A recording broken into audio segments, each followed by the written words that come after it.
I got the quick point. I'm ready. I feel so sorry for Dan. I've never met a more nervous person in my life. You know what Dan's like?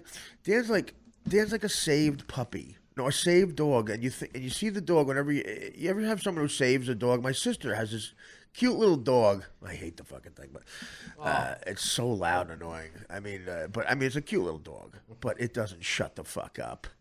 And my sister knows me. My sister's such a loving person. She knows not to leave me alone with the dog too long up here on the top floor with the terrace, because I will. I mean, you know, God forbid I see that dog's hair within 5 feet of my sandwich. It's going over the terrace. Oh, and with any luck, it'll land on one of the yuppie cunts who lives in this fucking building. God, I wish I could get to that whole thing. Yeah. A lot of condescending Midwesterners in this fucking building, I'll tell you that. You can just you can hold the dog out the window to shit, right? I'll do it. I'll pull a Michael Jackson like the baby in Germany. Look, it's the dog.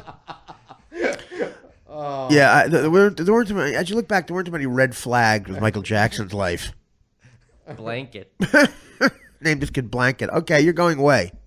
We're putting you in jail. Yeah.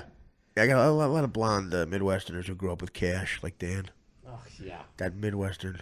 Dan's gonna have to not. He's not. I'm gonna get it out of him soon. He's a Gatsby. He's a rich kid. And it's slowly. That's why Dan doesn't care about really being. Dan's a great producer, but he's not gung ho about promoting the podcast. That's why we're hiring Artie Fan Clips.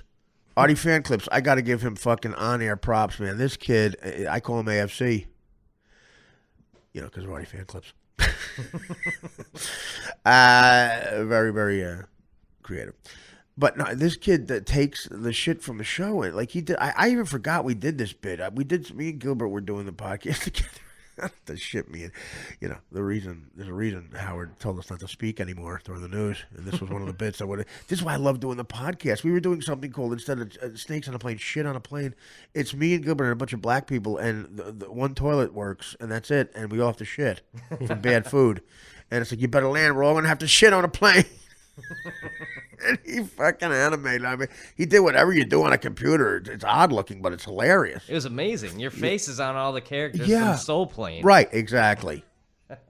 And in Soul Plane, there's a close-up of a skinny black man's legs pulling his pants down and shit. It's perfect.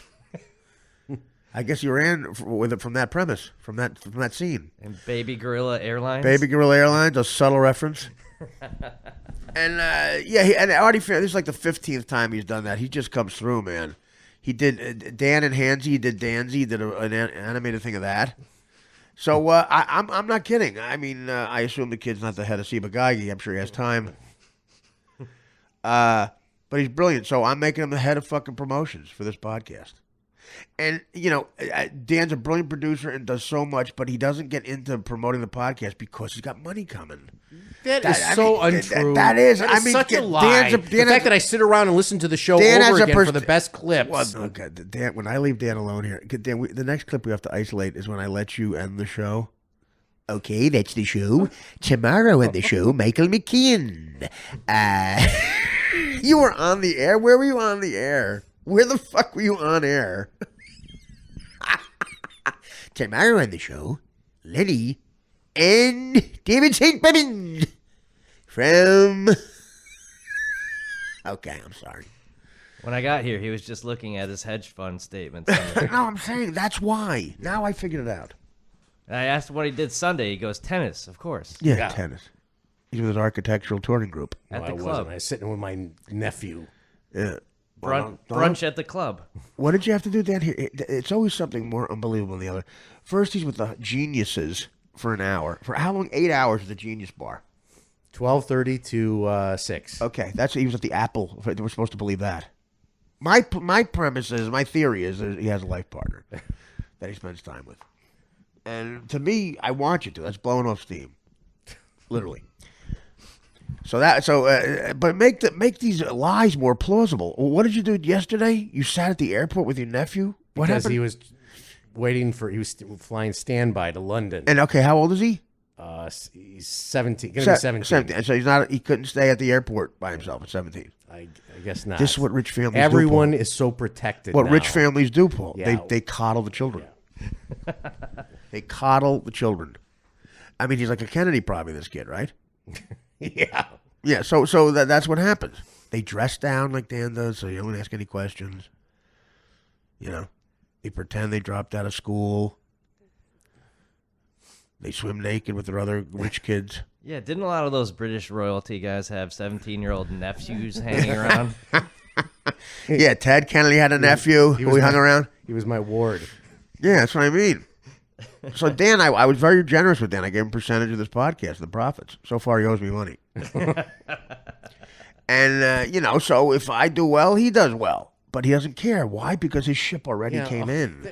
Why promote the show like Artie Fan Clips when you got millions of dollars coming? It's like that movie, The Producers. It's incentive. Exactly. There's no hundreds of dollars. Yeah, exactly. There's millions. Bialystock and Bloom. Yeah, you're Zero Mostel. We're both zeros in this. In this scenario, we're both zeros. Ooh, you're gonna jump on me! God, Mel Brooks.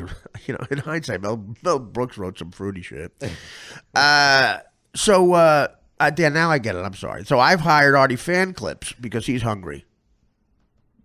You need to go get her. Well, Dan's also very hungry, too, if you saw my Visa bill. All right, so... It's so unfair. Yeah, no kidding. Welcome to ball breaking. Something else rich kids Let's do it. Let's ball break Paul. Rich kids don't ball break.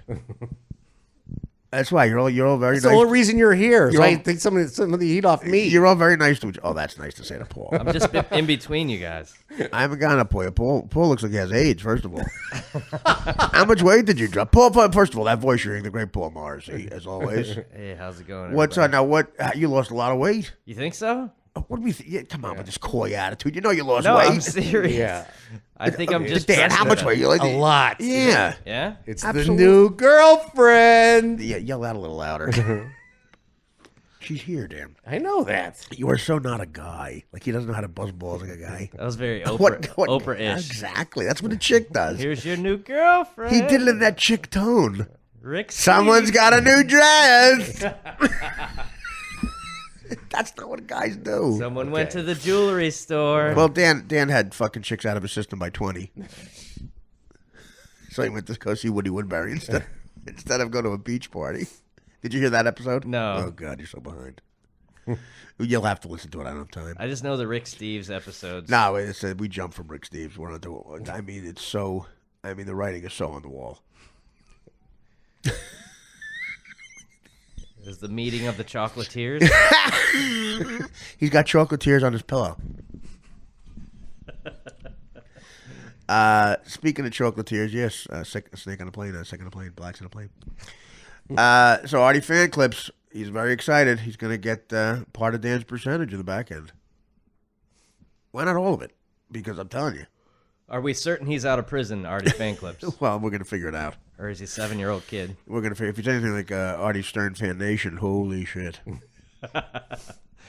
Listen, I come here to collect my prize. I want to collect my prize. It's Jerry. I'm Jerry. Stern Fan Nation. Yeah, I'm here to collect my prize. I got a lot of tattoos. It's my birthday. My wife's not here. No, my wife's not here. No, she's not here for my birthday. Well, because she's in Minnesota. Because I came to New Jersey and she's in Minnesota. Well, because she's not as big a fan as I am of you, because I came to Stern Fan Nation. I got 46,000 followers. I got 46,000 followers. So I don't buy them. So 46,000 followers. Tell Mixaplex he's a fucking shit fucker. Fuck Mixaplex.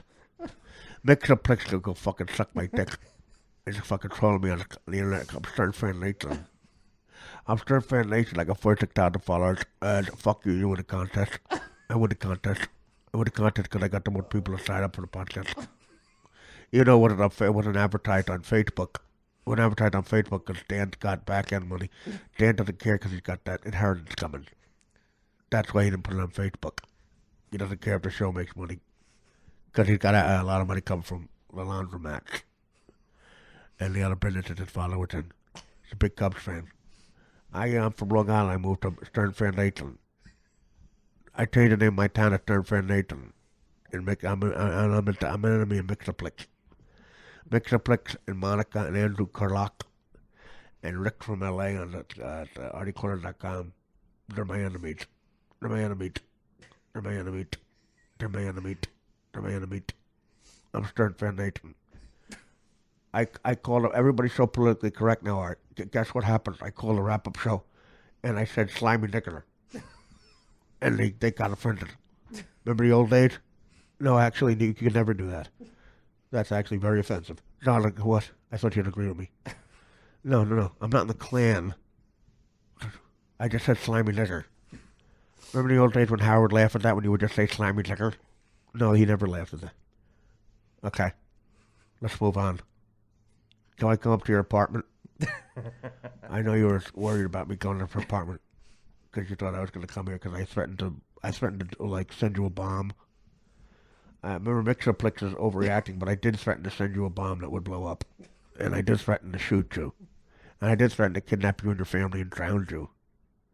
And I did actually. Remember, I told you I had a problem with 8 people in Ohio. Well, can you just forget I said that? Remember I told you I had a problem with Prince? Oh, God. Can you just forget I said that? Can you go back and erase the tape where I told you I had a problem with 8 people in Ohio? Remember I told you I didn't like 8 people in Ohio? And I didn't like them? And I was going to go there after I left your place to say hi to them and buy some weed? Remember I told you I know 8 people in Ohio that grow weed, and I didn't like them, and I was going to stop there before I went back to my place in Minnesota. This turned for Nathan. Really, I'm sorry. Remember I told you that?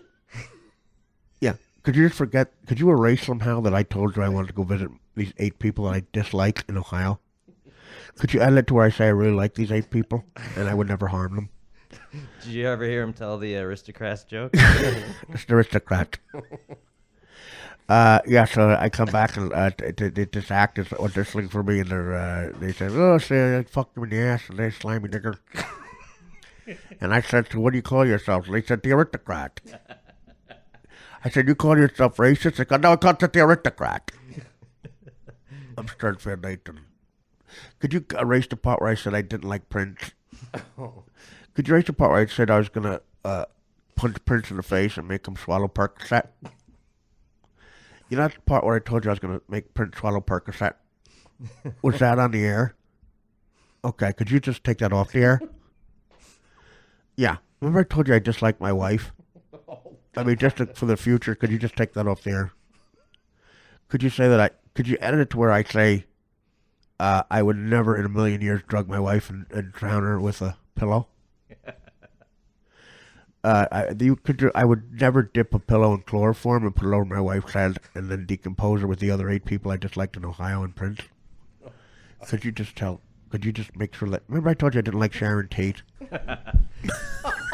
Remember I told you I had a drum full of chloroform? This is Stern Fan Nathan, Jerry. Dan, remember I told you I had a drum full of chloroform? Yeah. That's illegal. Apparently that's illegal. So could you just tell people that I don't have a drum full of chloroform and that I would never, ever, ever use it on my wife, Prince, or the 8 people that I really disliked in Ohio? And I just want to say out for the record, are we recording, Dan? Dan, did you and Flippin hit the button? You have been recording this, have you? You have? And Flippin already released it? Oh my God. How'd that happen? Okay, well let's just record this. This is a rebuttal. There's 8 people in Ohio that I really don't have any problem with. They're great people. And I would never harm them. Matter of fact, if someone was harming them, I would try to stop it. And if, while I was trying to stop it, I accidentally killed them all, that would be what happened. I was trying to stop a wild cat or a bear from attacking them, and I accidentally killed them all. And the bear got away.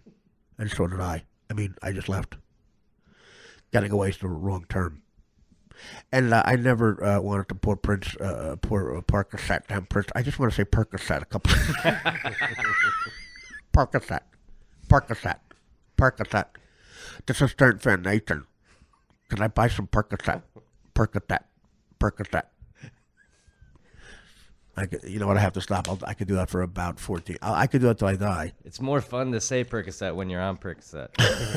I've tried it. It's more fun to say anything. It's more fun to say anything sounds better. If you're on 100 Percocet, you could look at your ankle and go, "Wow, that's infected." That's fine. You can say that's fine. You have no problem with it. Paisley Park was so much more fun to say. Paisley Park. Paul is great. He really is good. He knows how to tee it up. He just wasted another half an hour. Paisley Park. We were out of this bit. I was out of the Jerry Stern Fan Nation bit, and then Paul said Paisley Park. Paisley Park is where Prince had Percocet. Here's my statement on the Prince situation. How do you? They came to me, Stern Fan Nation, since I'm also Prince Fan Nation. I'm Stern Fan Nation, Arty Fan Nation, Prince Fan Nation. I'm One Direction Fan Nation. Mark's friggin'. I'm Mark's friggin' Fan Nation. I'm Rick Fan Fan Nation. I'm Mixer Pricks Fan Nation. I'm Prince Fan Nation. And they came to me, the colored press came to me. And they said, how do you assess the situation? I said, Prince took Percocet at Paisley Park.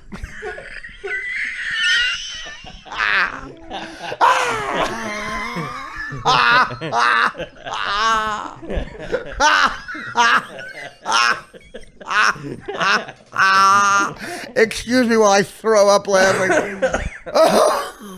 Too soon. That's too soon.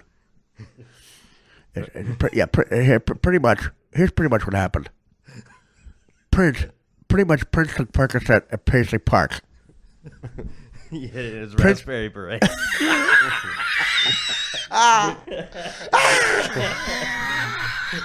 Prince was ready to sing Raspberry Beret at Paisley Park. And he took Percocet. While singing Raspberry Beret, took Percocet at Paisley Park. Prince did. At Stern Fan Nation. He had his assistant was from Pakistan.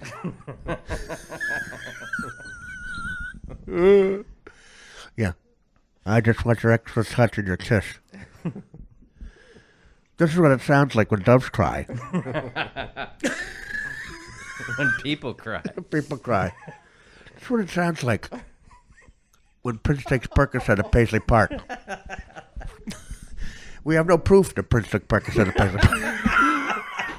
The possibilities. It's possible Prince took Percocet at Paisley Park. There's a lot of paranoia. People are paranoid that Prince took Percocet at Paisley Park. Purple pills. Purple pills. Purple rain. People are paranoid that Prince took Percocet, purple pill type Percocet at Paisley Park. People are paranoid that Prince took purple pill Prince had a parakeet that gave us a statement. Prince's parakeet proclaims Prince took purple pill Percocet at Paisley Park. People think the parakeet's paranoid. But we know the parakeet's not just paranoid because there was a record of Prince taking purple pill Percocet at Paisley Park. There's a pandemic. There's a pandemic of Prince and other people taking Percocet in the purple pill form at Paisley Park, Minnesota. That's my proclamation. That's my proclamation. Parking was bad at Paisley Park. I parked at Paisley.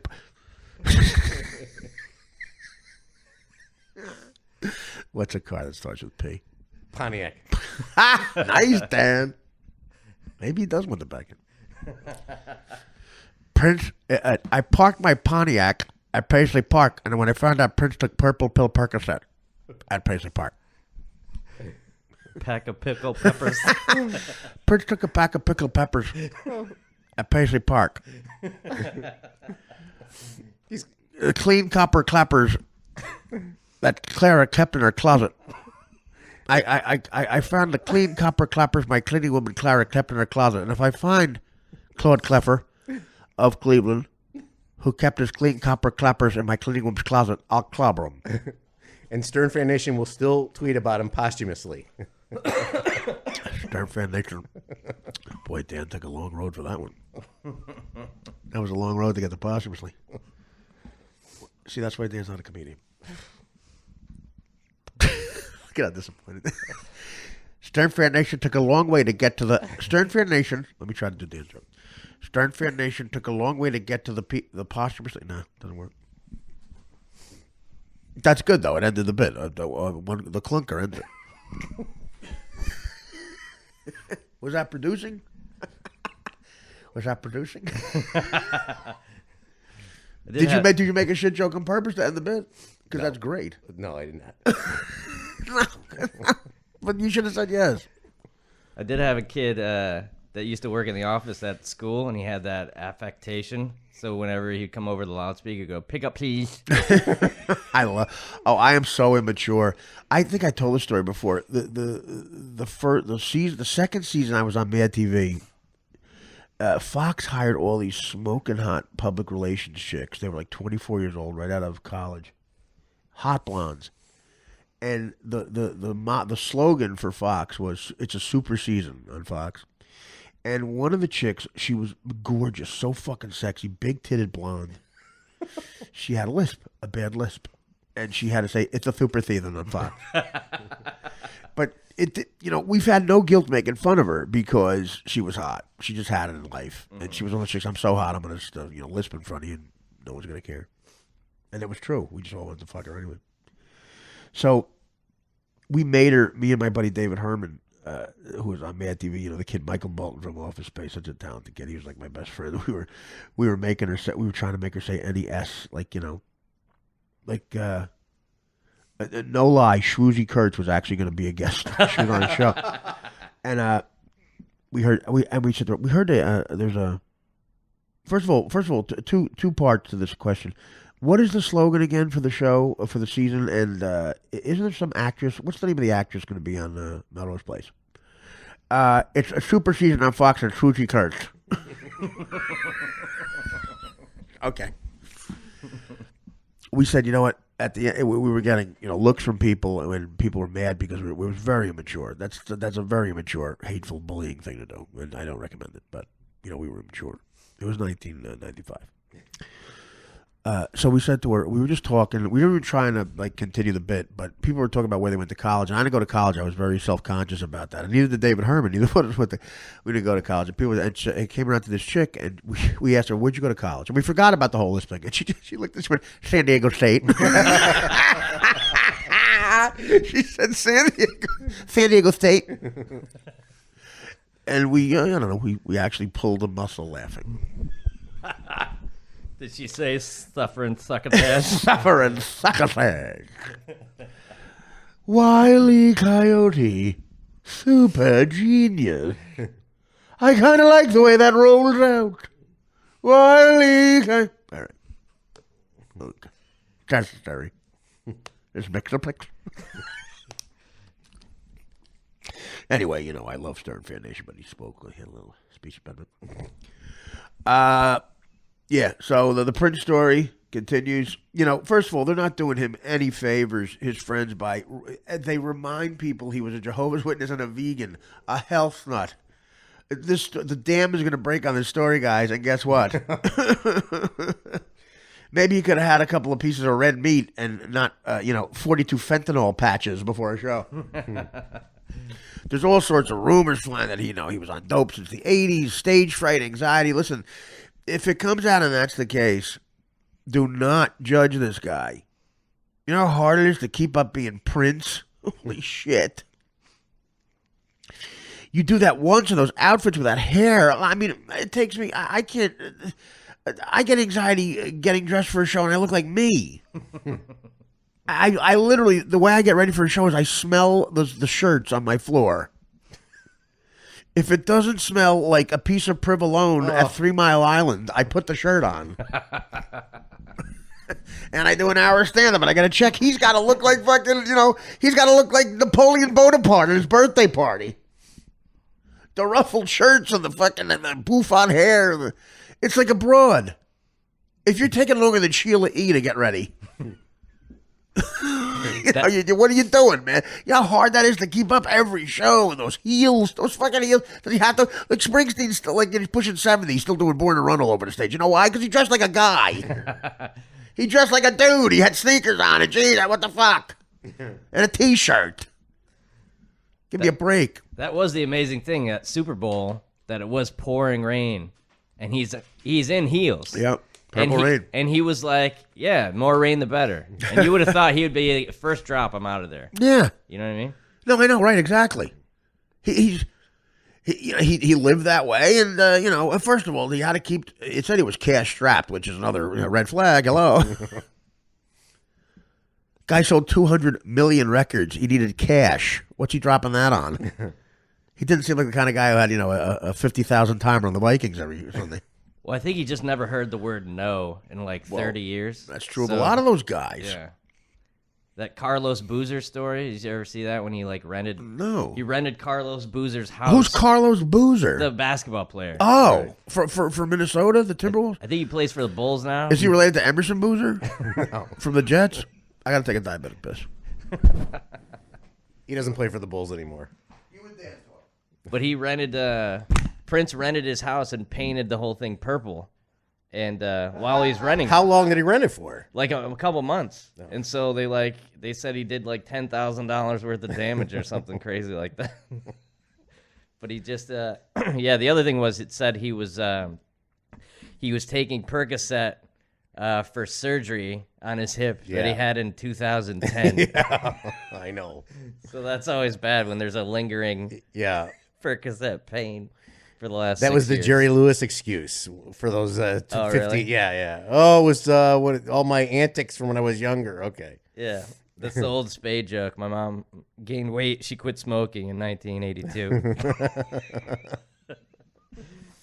Yeah, that's the only well, I mean, how many people have actual Prince stories? Like most people have that thing where they saw him like once and he did something completely insane and that it's a story they always remember. There's no people that are just hanging out with Prince every night.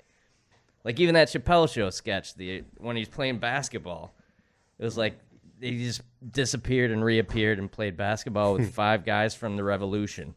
Wait a minute. Did you ever see that sketch, Artie? The one with the Prince basketball one? No. On Chappelle Show? No, I'm over pretending I watch Chappelle Show. I've seen the only Chappelle Show stuff I've seen is people show me stuff on YouTube. Yeah, I saw the Rick James bitch and that stuff. Well, what was it? The Prince was the only other real story that Charlie Murphy had about like Prince challenged those guys to a basketball game at his house. Right. And he was amazing. Like Prince played good basketball? Yeah, they said they were all playing in like high heels and all their show. Prince was in high heels? Yeah, like his regular like show outfit. Sounds like Charlie Murphy. It sounds like a Charlie Murphy bullshit. I'm sure. Fashion. But it was just an excuse of why he got his ass whooped. That's hilarious. So Prince was good at basketball? They said he was really good. Yeah, he was really good. And he's like 5'2". Who says, come on, he wasn't good at basketball. Well, I mean, I'm sure it's deceptively good. Yeah. I mean, Prince is. I mean, if a guy dresses like that can dribble the ball once, you go, "Wow, you're pretty good." Everything is relative. But yeah, that was the story that I read with that Prince was taking Percocet for a hip surgery he had in 2010. Is that true? Yeah. No. Well, yeah, he said he had a hip surgery. Well, it's like the Michael Jackson thing when he set his hair on fire and became a heroin addict. Yeah. Look, that is possible. You get paid. If that's true, how fucking. That was the Brett Favre thing, right? Yeah. Wasn't Brett Favre? Well, that can happen. It can absolutely happen. I mean, those when you talk to football players, supposedly they just, every game the doctor just comes around with a candy bowl full of, Vicodin, and you take a bunch of them. Then every once in a while you can't shit. They got to pull the shit out of you. That's the darkest fucking celebrity drug story ever. That Bobby Brown pulled shit out of Whitney Houston. Oh. Because Whitney Houston was doing so many opiates. What song was that? That's Bobby Brown. That's the B-side of Popcorn Love. There's corn in your ass, love. How will I know? That's when I found a corn love. Dan's the only one who knew a Whitney Houston song. That was my prerogative. He pulled it out of Whitney Houston's My ass. prerogative. No, the story is that she was doing opiates. You know, we know from every commercial now. Fox News just doesn't hold back. The commercials for old people are so disgusting. I have to mute them. I can't eat. I can't eat because of the commercials. There was one that I DVR'd about 2 hours ago. To send your shit in a box. No, okay, wait, okay. Do you know why why is that commercial so funny? You'll see why how a comedian thinks. Why is that commercial so funny, Dan? Think of the end of it. I don't remember. I just ran to the thing. I'm glad you brought that up. Okay. There's a new. I have it on the DVR if you want it. Okay. We'll play it after. I'll try to explain it to Paul. But when it hit me, I just couldn't stop laughing. First of all, because of Dan, I'm watching a Blackhawks game right now. Can you tell me the score? I can't see. Yeah. Podcast 7, Dan, nothing. No, I don't want to tell you the score. I don't want to be watching it. It's 2 up, 17-15 left in the third. Gives a shit. Okay. I guess to check for colon cancer, they have to check your stool. Mm-hmm. And a lot of people are self-conscious going in to do this, so they think in the privacy of their own home they'll do it more. So a drug company came up with a box, literally a box you shit in at home, and you send it to them. All right. They don't specify, FedEx, you overnight it to them. Okay. So you see a nice house, a beautiful bathroom with the door open, and then you see a very sophisticated looking black guy go in with a nice cashmere sweater. He goes in the bathroom. There's a time elapse in the thing.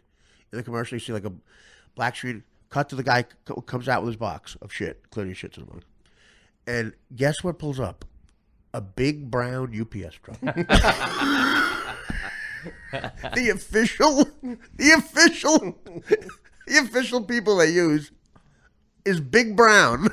That's UPS name. The sending your shit official, overnight company is Big Brown. An enormous brown truck pulls up to take the black guy's shit. But I'm not comfortable with the degree of separation. No, I know. Well, first of all, yeah, is it your shit? Are you sure you got my shit? No, but my Christmas cookies smell funny. Why? How close? No, it's very well cleared. This is stool sample. It says on the box, stool sample. Don't get your stool sample mixed up. Forget the jokes are endless. Don't get your stool sample mixed up with my, Jack in a Box. Don't get your crap in a box. It's crap in a box. Taco Bell is the one you worry about. God. You got the Uber guy delivering the boxes of shit. What if it's a loose shit? Hey, man, my shit's kind of... Listen, brother. Where the UPS guy? Hey, brother, listen. Where's Big Brown? I got loose brown. I got a puddle of brown. Hey, Big Brown, I got a puddle of brown. That is the perfect excuse for mailing your shit to people now. Well, I'm telling you, no. It's the new modern way of the shit in a paper bag on the front porch on fire thing. Yeah. You now mail it to a guy. Right. As soon as he opens it, it has instructions: light on fire, put on your porch. It's the new way kids do that joke. On mischief night, all those kids cross out the box and they go, Mr. Jackson, 332 Maple Drive. Hey, look at this here. I got the package. This smells funny. We're going to make the guy black. I got the package. Doc Dan, what the hell is this? Well, it's instructions. Take out the bag. Lights on fire. With said flippo ladder. I get to keep the ladder. Okay. Put on porch. All right. It's now on fire on the porch. Holy shit. God damn it. I got to put this out. Get the water. Get the water. Oh, Dan, again, it's 2016 and Dan can't play that clip. How long would it take? A half an hour for you to get that clip? To play the clip? No. What else am I asking? I can find it. No, forget. Don't worry about it. So, how long? It's going to take too long. It says here, lights on fire. All right. They come with a ladder. Who can beat this? I got the flip ladder. I'm going to keep this shit. God damn. Evidently, I got somebody thought of me. It's the holiday season. I'm lighting this shit on fire. And it says, put on porch. All right? It's on the porch. God damn it, what the fuck? God damn, that stinks. It's how I got to put this out now. I'm going to put it out now. I don't got no instructions. It says just stamp on it. It says, when fire out of control, stamp on the motherfucker. I'm stamping. Wow, wait a minute. There's shit all over my foot. There is shit all over my foot. You motherfucking kids, every year. Every goddamn motherfucking year. Cut the kids, they're not even there, they're just LOLing. The lucky thing would be if the guy was a doctor and he found cancer in the stool. Listen, I had my foot biopsied. After I stamped out your... No, that's the first part. That's the first instruction. Take shoes and socks off. Yeah. Take shoes and socks off. Remove the box. The box with the mysterious ingredients. Do not open. Yeah. Now take the bag out with the mysterious thing in it. Take your free flippo ladder and light the motherfucker and put on porch. All right? This is a Coen Brothers movie, right? Okay, fine. Okay. Da-da-da-doo-da-da-doo. Like in a cartoon. Okay, there you go. Now put on the porch. It's on fire. God damn it, shit. Oh my God. I got to use my barefoot. Ain't no time. There's shit all over my foot. You goddamn kids.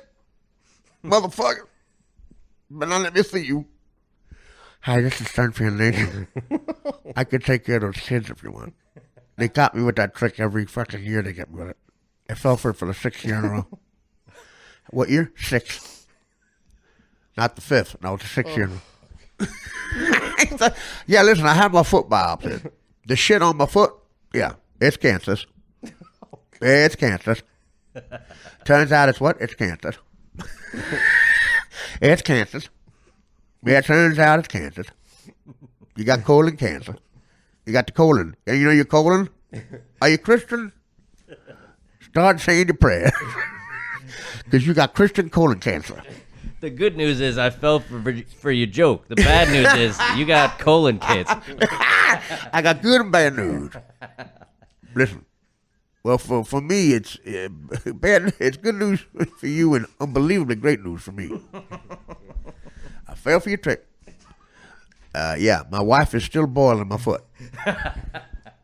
It's Thanksgiving, month and a half later.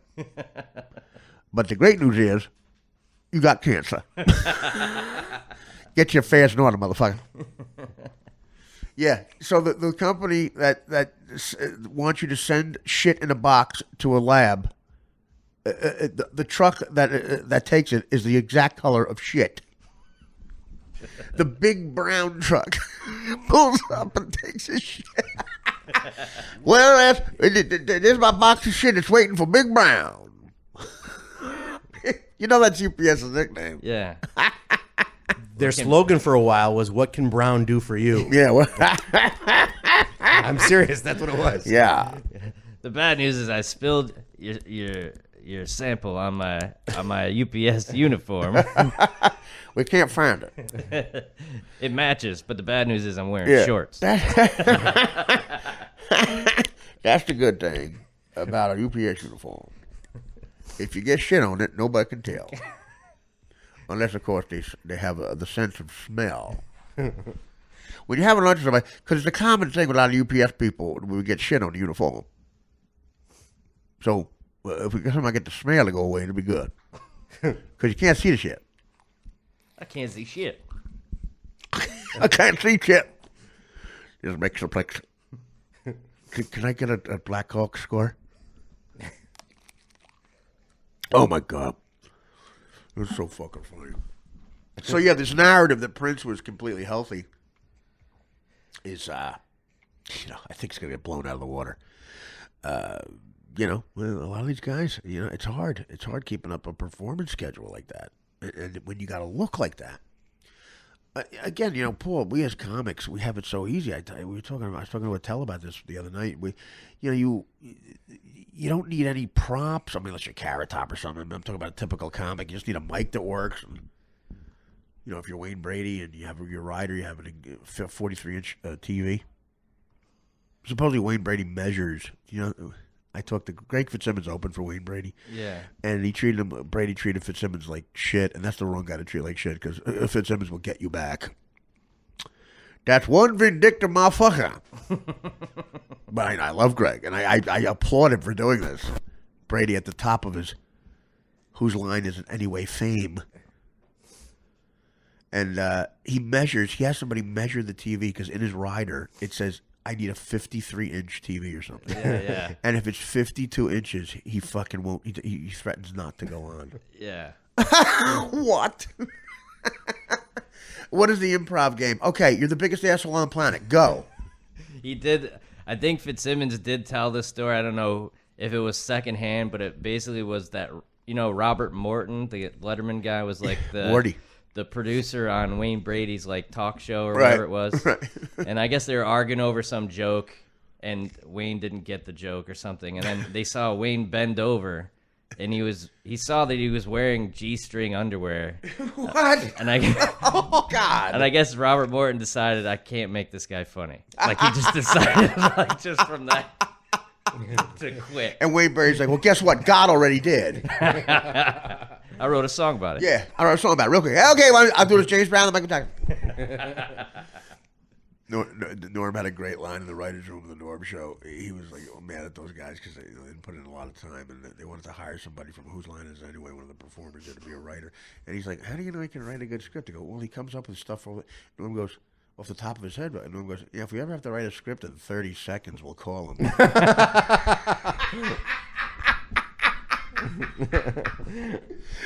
Norm was just like way smarter than everyone in the room. Way funnier. God. Did they actually have writers that Whose Line Is It Anyway show? They didn't. No, they wanted to hire one of the performers, one of those guys, Colin Firth or whatever.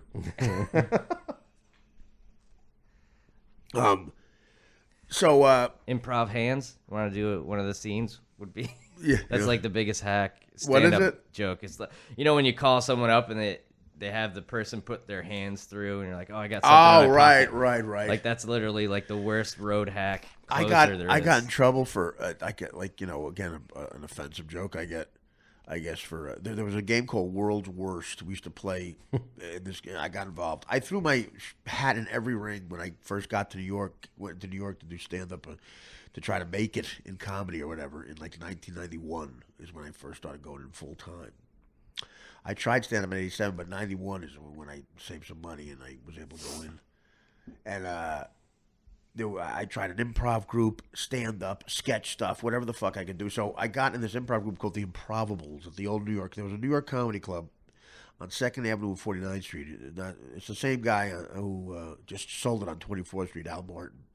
There's one there now that everybody knows on 24th Street, but the original one in the early 90s was on 2nd Ave between 49th and 48th Street. It was above a Korean deli, and what a shithole. But it was the first place I was a regular. And ask Jimmy Palumbo, true story. Before I went on stage one night, I was on the side of the fucking room. I had to do a 20-minute set. And that's back when 20 minutes was it was so scary. I was 24 years old. 23 actually at this point. I just started, and I had 20 minutes that was shaky, and he would let me go up. And I guess they were doing some work on the place. Insulation was falling off the ceiling, but, you know, it said about 100 people, and he packed the place on a Friday night at like 10 o'clock. And I'm standing next to Jimmy, and he's going to do some improv afterwards, so I'm going to do stand-up first. I step on a 2x4 that has a nail coming out. I step on a nail that is coming out of a 2x4. Okay, a rusty nail, and I guess they ripped out of the wall. It goes through my sneaker, the rubber underneath my sneaker, and I feel it go into my foot. Oh. And I show it to Jimmy. I got a minute before he's going to bring me up. And Jimmy goes, holy shit, what the fuck are you going to do? I don't know. I go, should I pull it out or leave it in? And he goes, you can't do it with the fucking, you know, you're going to look like you have a club foot. You know, you're going to look like Prince. So I pull the fucking 2x4 and the nail out of my foot. And it didn't really hurt. It was directly in there. But you saw blood on the nail, and it came out. And now I'm like, okay, do I do my set? And as I'm saying this, you know, this next guy's from New Jersey. You're like, So I'm like, fuck it. I go, Jim, I was getting paid $20 for the set. I had like $4 to my name. I said, we're going to use this for a cab down to St. Vincent's. I got to go to the hospital. St. Vincent's was still around down on it closed. It was down on 7th Avenue and 14th Street in the Village. Okay. I go up. I have a pretty good set. I have one of the better sets I had up until that point in my career. I get applause. I run up to Al Martin. I say, you got to give me the money now. And I tell him what happened. And he goes, you're not going to sue me, are you? I'm like, Al, maybe. Give me the 20. And I'm not that kind of guy. I could have sued the guy. I did a whole set from the nail bleeding. And I go, Al, you might want to clean it up. You might want to tell somebody to clean that up when he gets off there. Tell Todd Barrett he wants to clean that up when he gets off there. So I run out to the cab. And Jimmy says, you want me to come with you? I go, no, do your improv. I'm like, you're the world's best friend. Go. So I said, no, do what you got to do. I don't even, you know what? I'll go do it myself. So I take the cab, $20 that I make. I take the cab down to St. Vincent's. Okay. St. Vincent's Hospital was in the middle of Greenwich Village on 7th Ave, and 7th Avenue South, and I believe 10th Street, West 10th Street. Just as you're going into the village, like the entranceway into the village. Just before you get to like the duplex and Christopher Street, all that shit.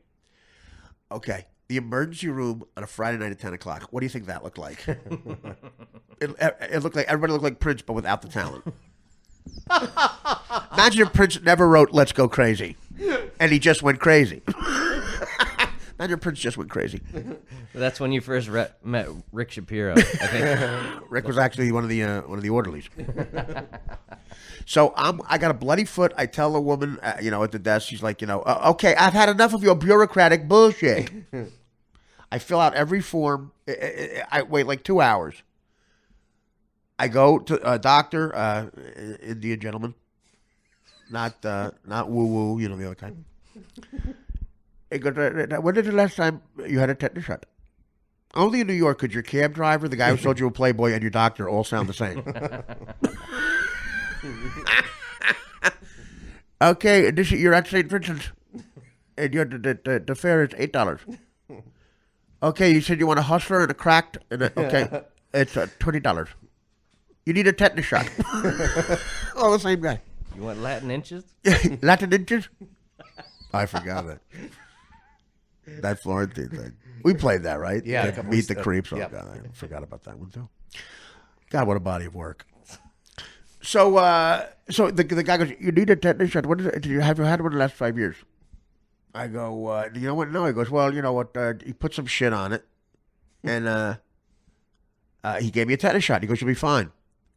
And I give him my address in Jersey and everything, blah, blah, blah. They give me some paperwork, and I leave. And I tell Jimmy, by 3 o'clock in the morning, we're at a pizzeria. We're at Ben's in the Village there on 3rd and McDougal. This is like 1990, got to be 1992 this was, summer of 92. And we're laughing about it over a slice of pizza. I get home at 5 a.m. 2 weeks later, in the mail, $700 bill from St. Vincent's. Oh, God. Guess who didn't have health insurance? Since then, every time I see Al Martin, I want to just, okay, dude, you know what, Al? I should sue you for at least the $700. Next time I went to the club, about a week later, I look in the corner, the same 2x4 still there. Oh. The nail was infected from my blood. True story. I did a whole. I mean, there you go. There you go. It's another story I forgot about. Oh, that should be. I got to put that in the next. I don't think it's in any book. They had you sign the nail. That's what they. Artie, it's Al Martin. Can you sign the nail? It's on your headshot. It's on your headshot at the new club on 24th Street. The New York Comedy Club on 2nd and 49th, the original one, above a Korean deli. As a joke, I gave my headshot to the guy in the Korean deli. I said, I'm an actor. Do you mind promoting me? The guy put it up in the window of the Korean deli, and it was there for like the next year. And every time me and Jimmy passed by it, I was barreled over laughing. I can imagine, it's the only thing besides like a Goya can and corn and like, no frills ketchup is my first disgusting headshot in a Korean deli. I said to the guy, listen, I'm an actor. Do you mind promoting me? As a joke, he goes, I put it in the window. See if he'll sell your book now. Yeah, he might. I think the deli since closed. It's either a CVS or a Starbucks now, like everything else. Oh, God, the good old days in New York. But what was the story I wanted to tell about? Okay, improv. Here's how I got kicked out of an improv group. I got booed off stage because they thought this was racist. There was a game called World's Worst, and basically everybody stood in line, and a performer would step forward and they'd yell out "World's Worst." They'd say "World's Worst," yell out a profession, teacher, and you'd have to say what the world's worst teacher would say, like let's who wants a beer, stuff like that. Mm-hmm. And it wasn't improv. There were stock lines. Who wants to suck my dick? Yeah, exactly. Well, that was definitely good. That would have been a good one. Anyway, but there were stock lines everybody used, so it wasn't even improv. Okay. World's Worst Cop. The kid before me goes, hey, he's talking to his partner. He goes, hey, Tony, pull over. Let's fuck around. Let's harass these black guys. Okay, that gets like an applause with the World's Worst Cop.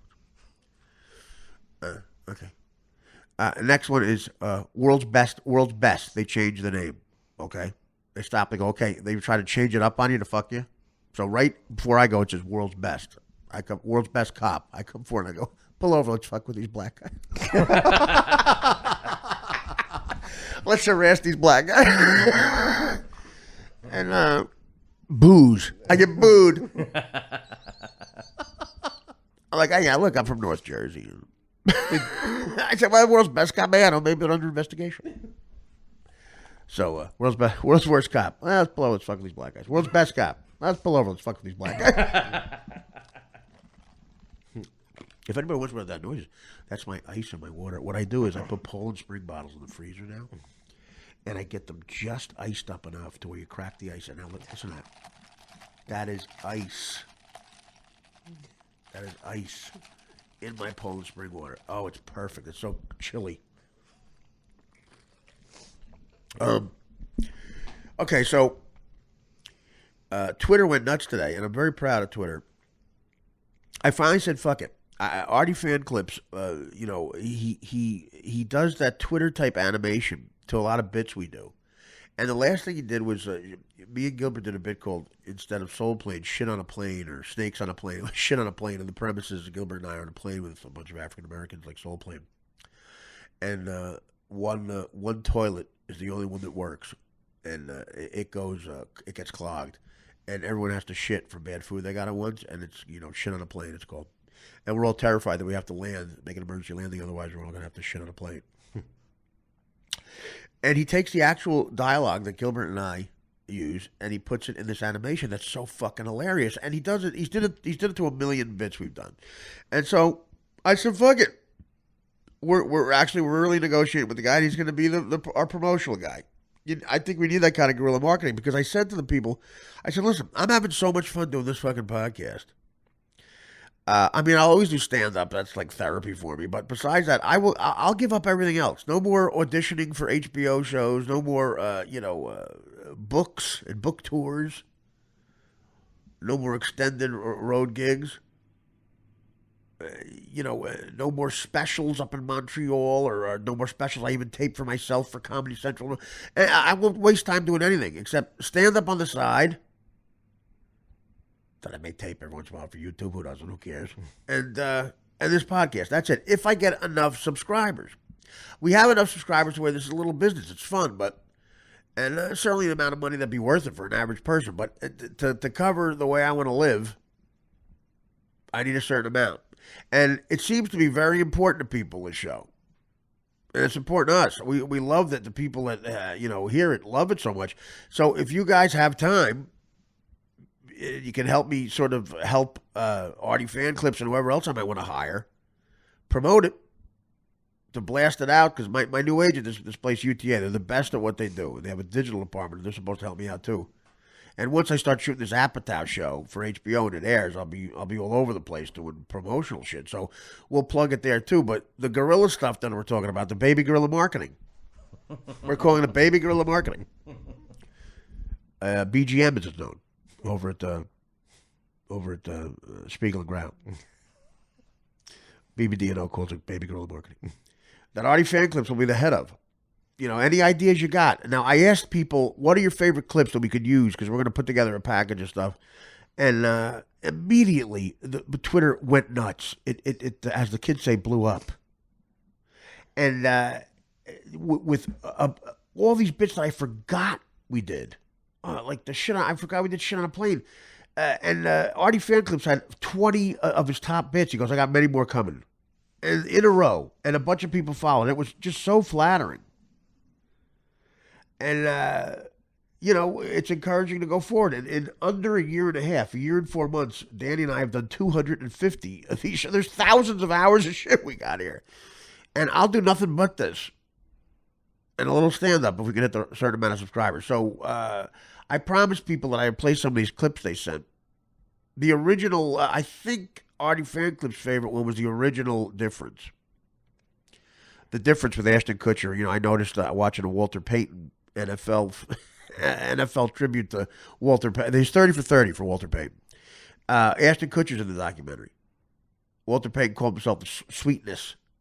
Ashton Kutcher revealed he called himself the Difference. And we went nuts with that. And we're going to play that at the end. That's one of the bits we're going to play. People have been sending in a lot of the Artie Lang Show stuff from DirecTV. Again, I got to give Dan props. A lot of this shit was his idea.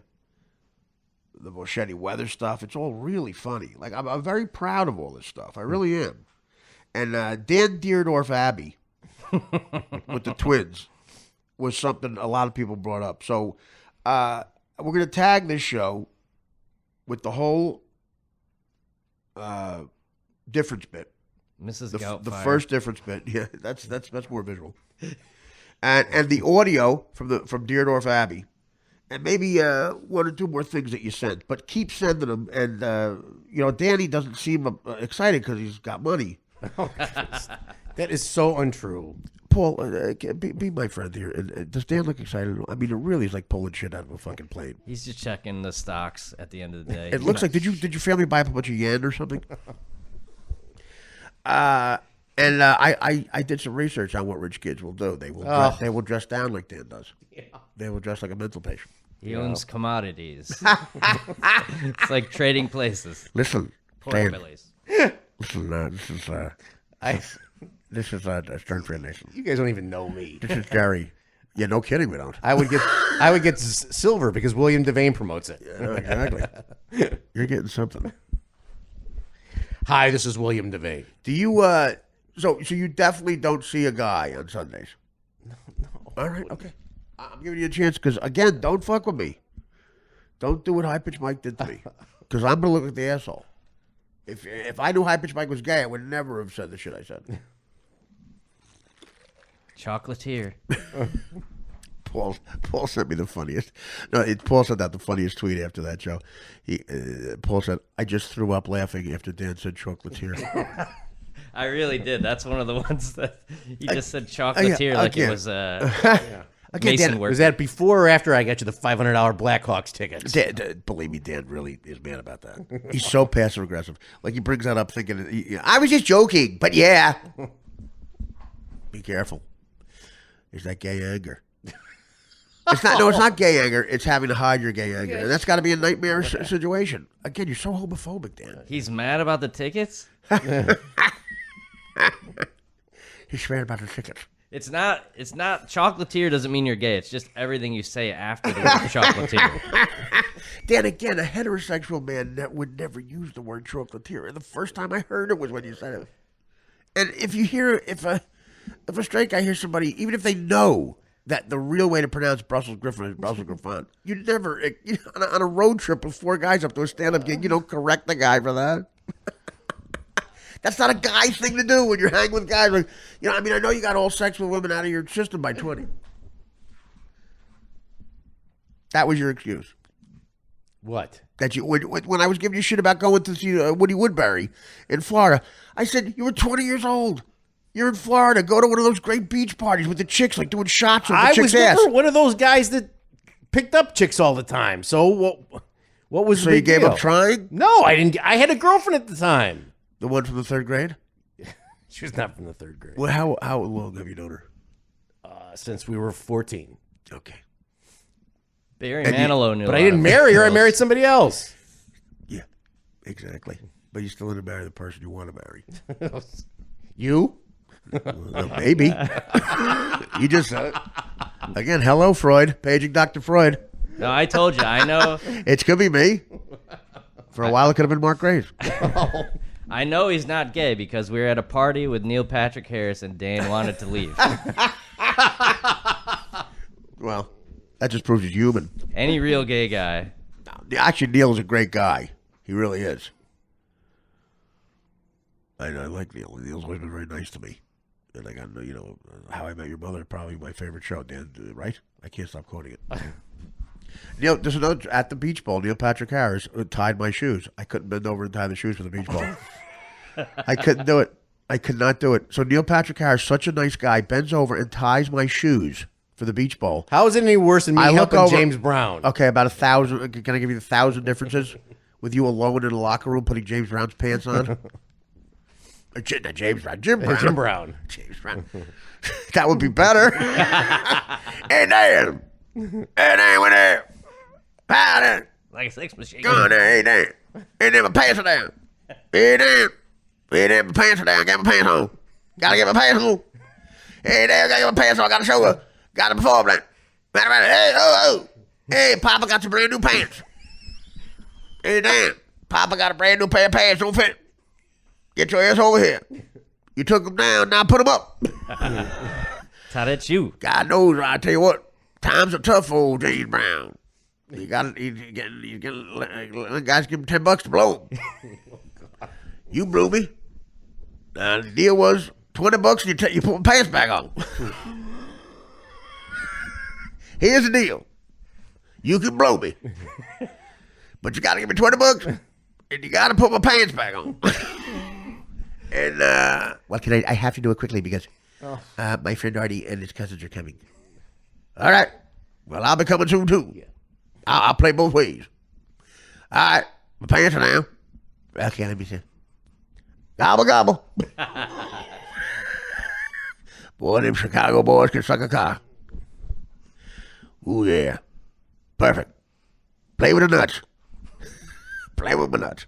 Come on, man. Okay, that's me. Let's go, Cub. Play with it.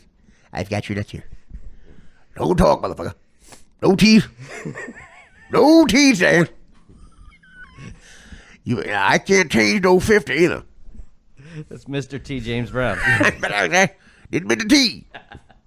I ain't getting on no plane. Actually, Mr. T, first of all, he's falling on hard times too. Can you blow Mr. T? I pity the fool who blows Mr. T. $30. And you gotta put my pants back on. You gotta put my chains back on. The amount of a big chain hits you in the head while you're blowing me. Now, do you have Mr. T's number? Because okay. He's ready. He's around the block. We just outsider. Put my pants back on. Put Papa's pants back on. Hey, I'm Mr. T. You Dan? Yeah, James called. He said to be here. Wipe your mouth. All right, here's the deal. $30. You can suck Mr. T's cock. But you got to put my pants back on. And my knee-high socks over the pants. And my wrestling shoes.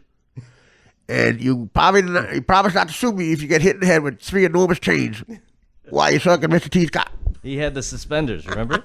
And yeah, got to put my suspenders back on. And that's your deal. That's fine. Let me just say this. It's a small price to pay for the honor. Sorry. I had to shut you up there. I ain't getting on no plane. Ain't no plane here. Yeah. All right. That's good. That's good. All right. Nice. Sorry. I don't want you. All right, I'm done. Put my pants back on. Put my knee-high socks over my pants. Put my wrestling shoes on. And I'll forget him of that chain, motherfucker.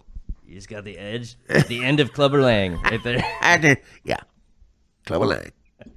Now, that's right. Now, that's $30. What you mean you got no $30, motherfucker? I'm going to take it out of your ass. Yeah, okay. Now, do you have Eddie Murphy's number? I'm kidding, Dad. Look at him. You've never busted chops with the guys. This is what we do. We call each other gay. You do. If one of your buddies, while you're playing football, says chocolatier, come on. If one of your buddies has 5 Brussels Griffons and his favorite one is named Tippy, that's what happens. Why are you so mad? Huh? Why are you so mad? I'm not mad. I feel bad. I just can't wait to punch Paul in the head. Why? What is the matter? I'm the one being an asshole. What do you mean Paul for? I said you weren't 7 gay. days I listened to that fucking snoring in Montreal. Oh, come Shared on. my room with him. Well, I got you guys the room. Yeah. Go over Paul's unplugged. I gotta take a bit of piss. What happened to your girlfriend? She was outside for like 20 I minutes. hope you're not making her wait out there, are you? Well, she said the door was locked. Oh, dude, why did you say something? Go open the door. Open the door. Jesus Christ. Paul's going to open the door now.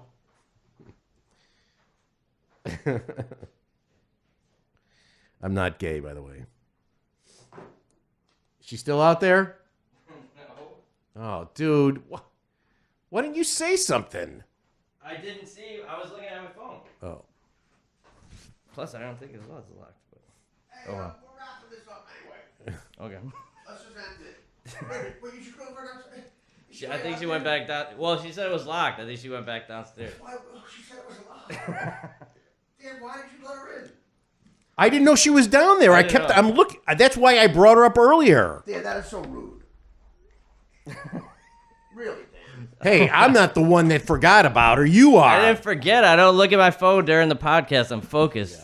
Dan, I mean, you won't let her back in because the door's locked, Dan? What are you talking about? Dan, I'm sorry, Paul. That completely negates the hockey tickets. I'm sorry, Yeah, Paul. whatever. What did she do? That's a good woman. Marry her. She wouldn't disturb us? She's really beautiful, too. She wouldn't disturb us? Yeah, that's... Because the door was locked? Just let me do my job. Yeah. Listen, bitch. Your man do the job. How much you making on this? It's costing me $50. But guess who's got Blackhawks tickets? All right, well, listen. The point of this is we'll get those clips and we'll tag with those clips. Okay, I got to end with this. The chick who looks like Ted Cruz, female Ted Cruz lookalike, agrees to do porn for $10,000. I didn't see the porn headline. Oh, my God. This poor woman. This woman looks exactly like Ted Cruz in a wig. And I got to say something. Ted Cruz looks at her and rethinks pro-life, first of all. It's got to be his daughter, right? So that's it. She's 21. He's a cheating bastard. She's 21. He's a cheating bastard. They saw her on Maury. That's where they saw her. She was on there like a couple weeks ago. What was she doing on Maury? Who's the father of my baby? And she said Ted Cruz, I hope. Did she say Ted Cruz? No, it's always all black guys. I was going to say, is it Tom Maury. Cruz? Is it Jose Cruz? It's ex-Astro Jose Cruz. Ex-All-Star, 1980 Houston Astro All-Star Jose Cruz. It's Victor Cruz. He had last year off. Victor Cruz. It's Tom Cruise. Well, We know that's not true. I got to tell you something. This poor woman, she has a look on her face she must always have. It's so sad. And you know these porn producers when you after you suck the dick and you do the movie, the $10,000. Oh yeah, about that. You ate all this in the room, the hotel room, blah blah. Okay, you owe us $2,000. You never get the $10,000. $10,000. You ain't getting the $10,000. All right. Well, But doesn't it almost look like Ted Cruz was on SNL and that was like a picture from the sketch he did? Like Yeah. It looks like Ted Cruz is playing himself as a hippie. Except for the lipstick. Look at that. Oh my God! It's that you could totally think that that's him in a wig as a gag. Holy shit! That's Holy the shit! difference. That's the difference. I like to call myself the difference. That's the true thing about Ashton Kutcher, right? He's got a brother that's retarded. Is that true? Yes. Yeah, I think. So there's two retarded kids in that family. Well, no, that's what I said. There's a normal intelligence, there's a retarded kid, and Ashton Kutcher is the difference. I like to call myself the difference between my brother and retarded. Okay, she's coming up now. She's pissed at Dan. Yeah. Well, I told her believe Dan it, to lock the It's door. a Yeah, locked door. sure I did. I mean, listen, she somehow unlocked the door to Paul's heart, but she couldn't unlock this door. All right, well, we're going to play those clips. I can't. You know what? I'm going to take a picture. We're going to tweet the Ted Cruz woman. I guess you've seen it. I guess why would I tweet it? Who cares? Real quick, Dan. When people give me shit about doing stereotypical black voices on the show, like, black people don't talk like that anymore, Art. Okay, Dan, here's a guy named Ted Williams, not the baseball player. Here's a guy that they have on Fox and CNN. He's a former police chief or now a police consultant. And they have him talk about major legal cases, okay? Major legal issues that they have lawyers on and judges on. This is a guy, African-American, who they have on Fox News and other major channels discuss legal issues. And you tell me if some black people don't still talk this way. By the way, Italian people still talk like Joe Pesci and Goodfellas too, okay? It's called realism. What the fuck? Okay. You tell me if I'm an asshole. Listen to this guy. I would agree, but it is highly improbable that I believe that this knife is connected with the murder of Nicole Brown Simpson and Ron Goldman. Look, you've got a police officer, even if he's a retired officer, someone comes up to him with a knife that is believed to be involved in this. The first thing the cop would do is say, give me your name, rank, and serial number. He takes this home, puts it in a toolbox, according to Harvey Levin, keeps it all of these years. I find that to be rather ridiculous. And let's try to make sure our viewers know there have been dozens of knives found in the Rockingham area that's supposedly associated with these two people's deaths. Yeah. He wouldn't just leave it hidden on the Rockingham area that's supposed to be associated with these two people's deaths. To believe. Look, and I say he's dumb because he's in jail and where he's supposed to be. I think OJ Simpson committed these murders. Let me make sure we're clear on this. I think that the LAPD police department acted sloppy when it came to the evidence. This latest thing. All right, Dan, we got it. Dan, as I'm speaking, Dan makes it louder.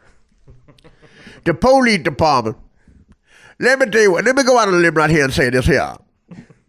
I believe that OJ Simpson did these murders. Okay, drop the mic moment. What makes me believe that? I'll tell you what. A gallon of her blood on his face. Yeah. There's been a dozen of these knives found in the Rockingham area. And yeah. It didn't be the ball. It didn't be Mrs. Jones. There's been a dozen of these knives, Gretchen, across 110th Street. Just trying to catch a woman that week. What are you doing? Gretchen, shut the fuck up. Well, it sounds like you're singing a Bobby Womack song. That's right, bitch. That's got nothing to do with it. Yeah, they did. They found a knife in the Rockingham across 110th Street. Just trying to catch her.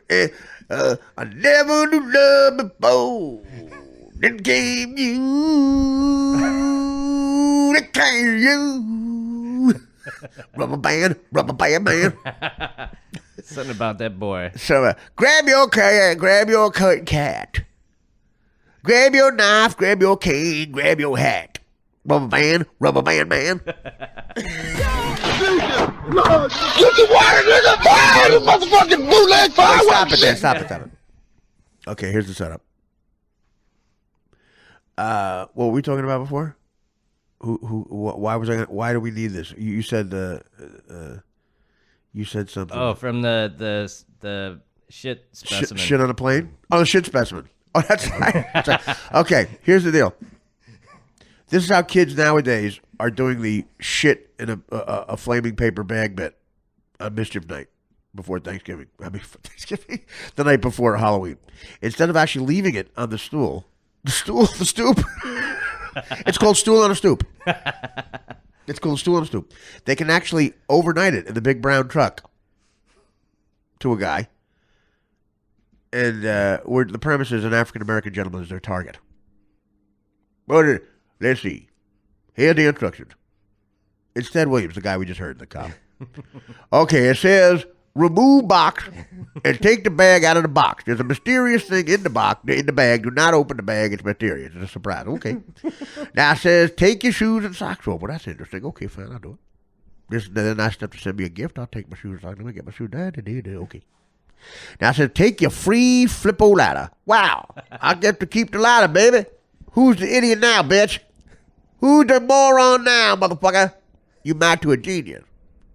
It paid off all my good nature.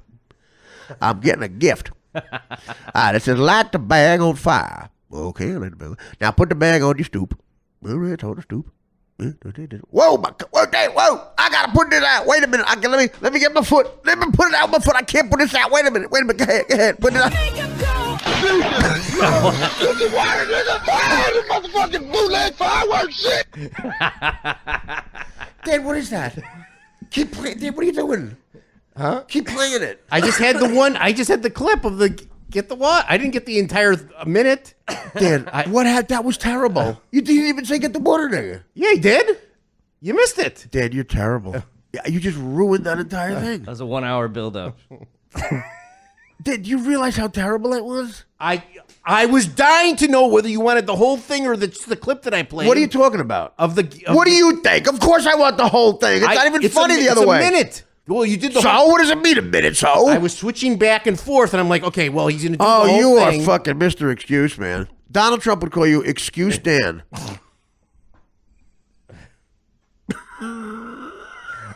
You just ruined that entire thing. Ruined it. You know the work I put into that? Cultivating it.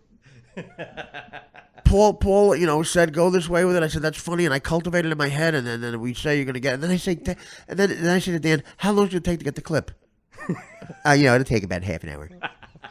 And I go, forget it, don't do it. And then Dan wants to surprise me by being a great producer. 45 minutes later, a 10-second clip, so anticlimactic, so terrible. You've ruined this podcast. Once again. If you weren't a rich kid, you would have done this better. You understand it? You understand the dynamic? If you weren't inheriting money and you wanted this podcast to be good, you'd have done it better. Do you deny that? We are not live. There's no way we could be live, right? What are you talking about? Stern Fan Nation is calling me. So? Why would he be calling me? This is the first time he's called me, unless it's to give me the money back. Get him on it. Well, your instincts are great. Answer the phone. He's actually outside, too. He's waiting. Hello? Hi, it's me. Put him on the phone. Put him on the speaker. Hold on for a second. Put him on speaker. What?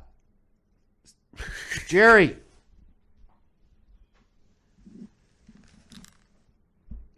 We can't hear him, Dan. Can you hear? Are you there? We can't hear him. Can you hear? Jerry. Forget it. Dan. I can hear you. Can talk.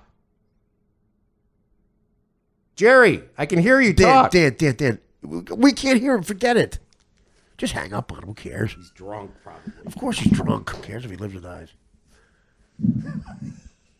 I mean, you've just got to get more into this job, Dan.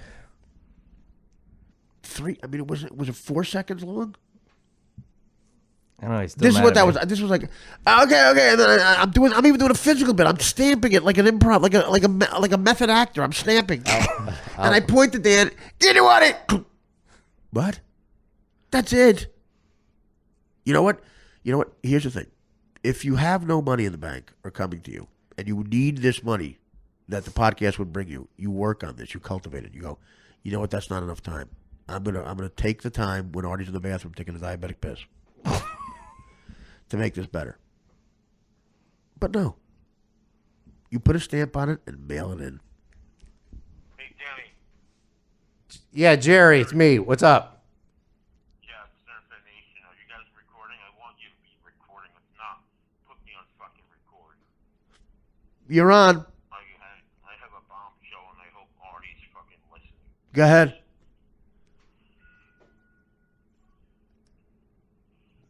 Go ahead. There, Danny. Yeah, I can hear you. Go ahead.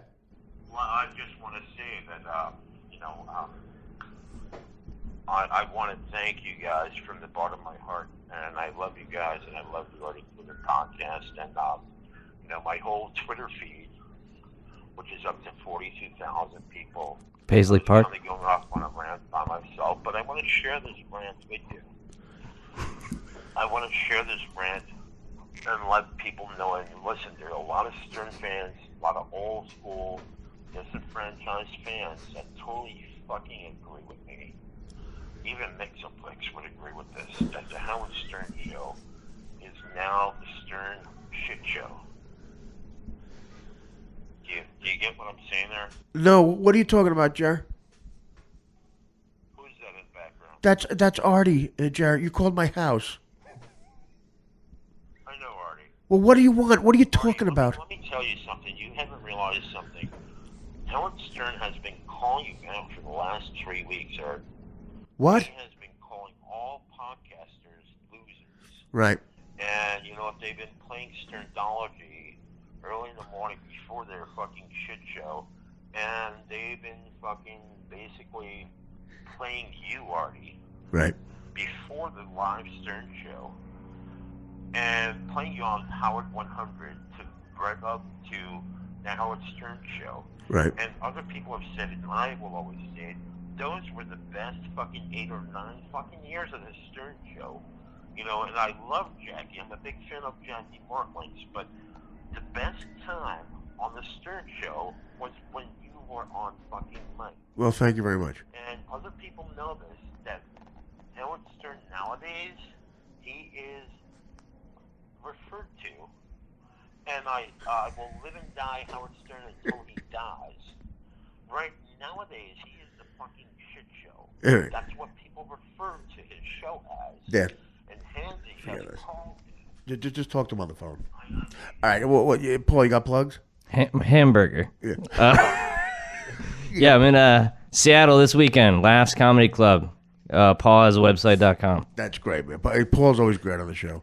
And again, that the coincidence that he called after we did an impression of him for 20 minutes, I had no idea.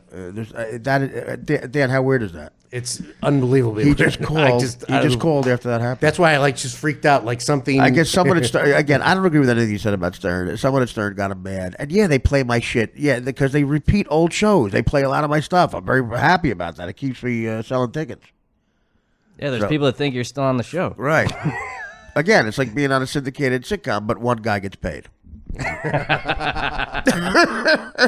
It's being like Friends if only David Schwimmer got paid. Anyway, I love Stern fan. It sounds like he's had a couple, and we'll get to the bottom of it. Dan, I want you to talk to him all night. And you have anything to say for yourself? You want to apologize to the fans? I'm sorry. Don't worry about it. Apologize to my Money girlfriend. on your mouth, Vernon. Here's the whole clip. Yeah. Perfect time. We'll end with this. Good night. Oh, shit! Oh, Lord Jesus! Lord Jesus! Oh, Jesus Christ! Oh, Jesus! Oh, Lord Jesus! Lord Jesus! Oh, shit! Whoa! That was awesome! That was awesome right there! God damn! Wow! Shit! Oh, shit! Oh, Lord Jesus! Oh, Jesus!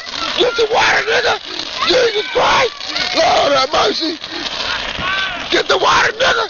It's going down! Ah, the motherfucking bootleg fireworks shit! Oh, shit! Oh, shit!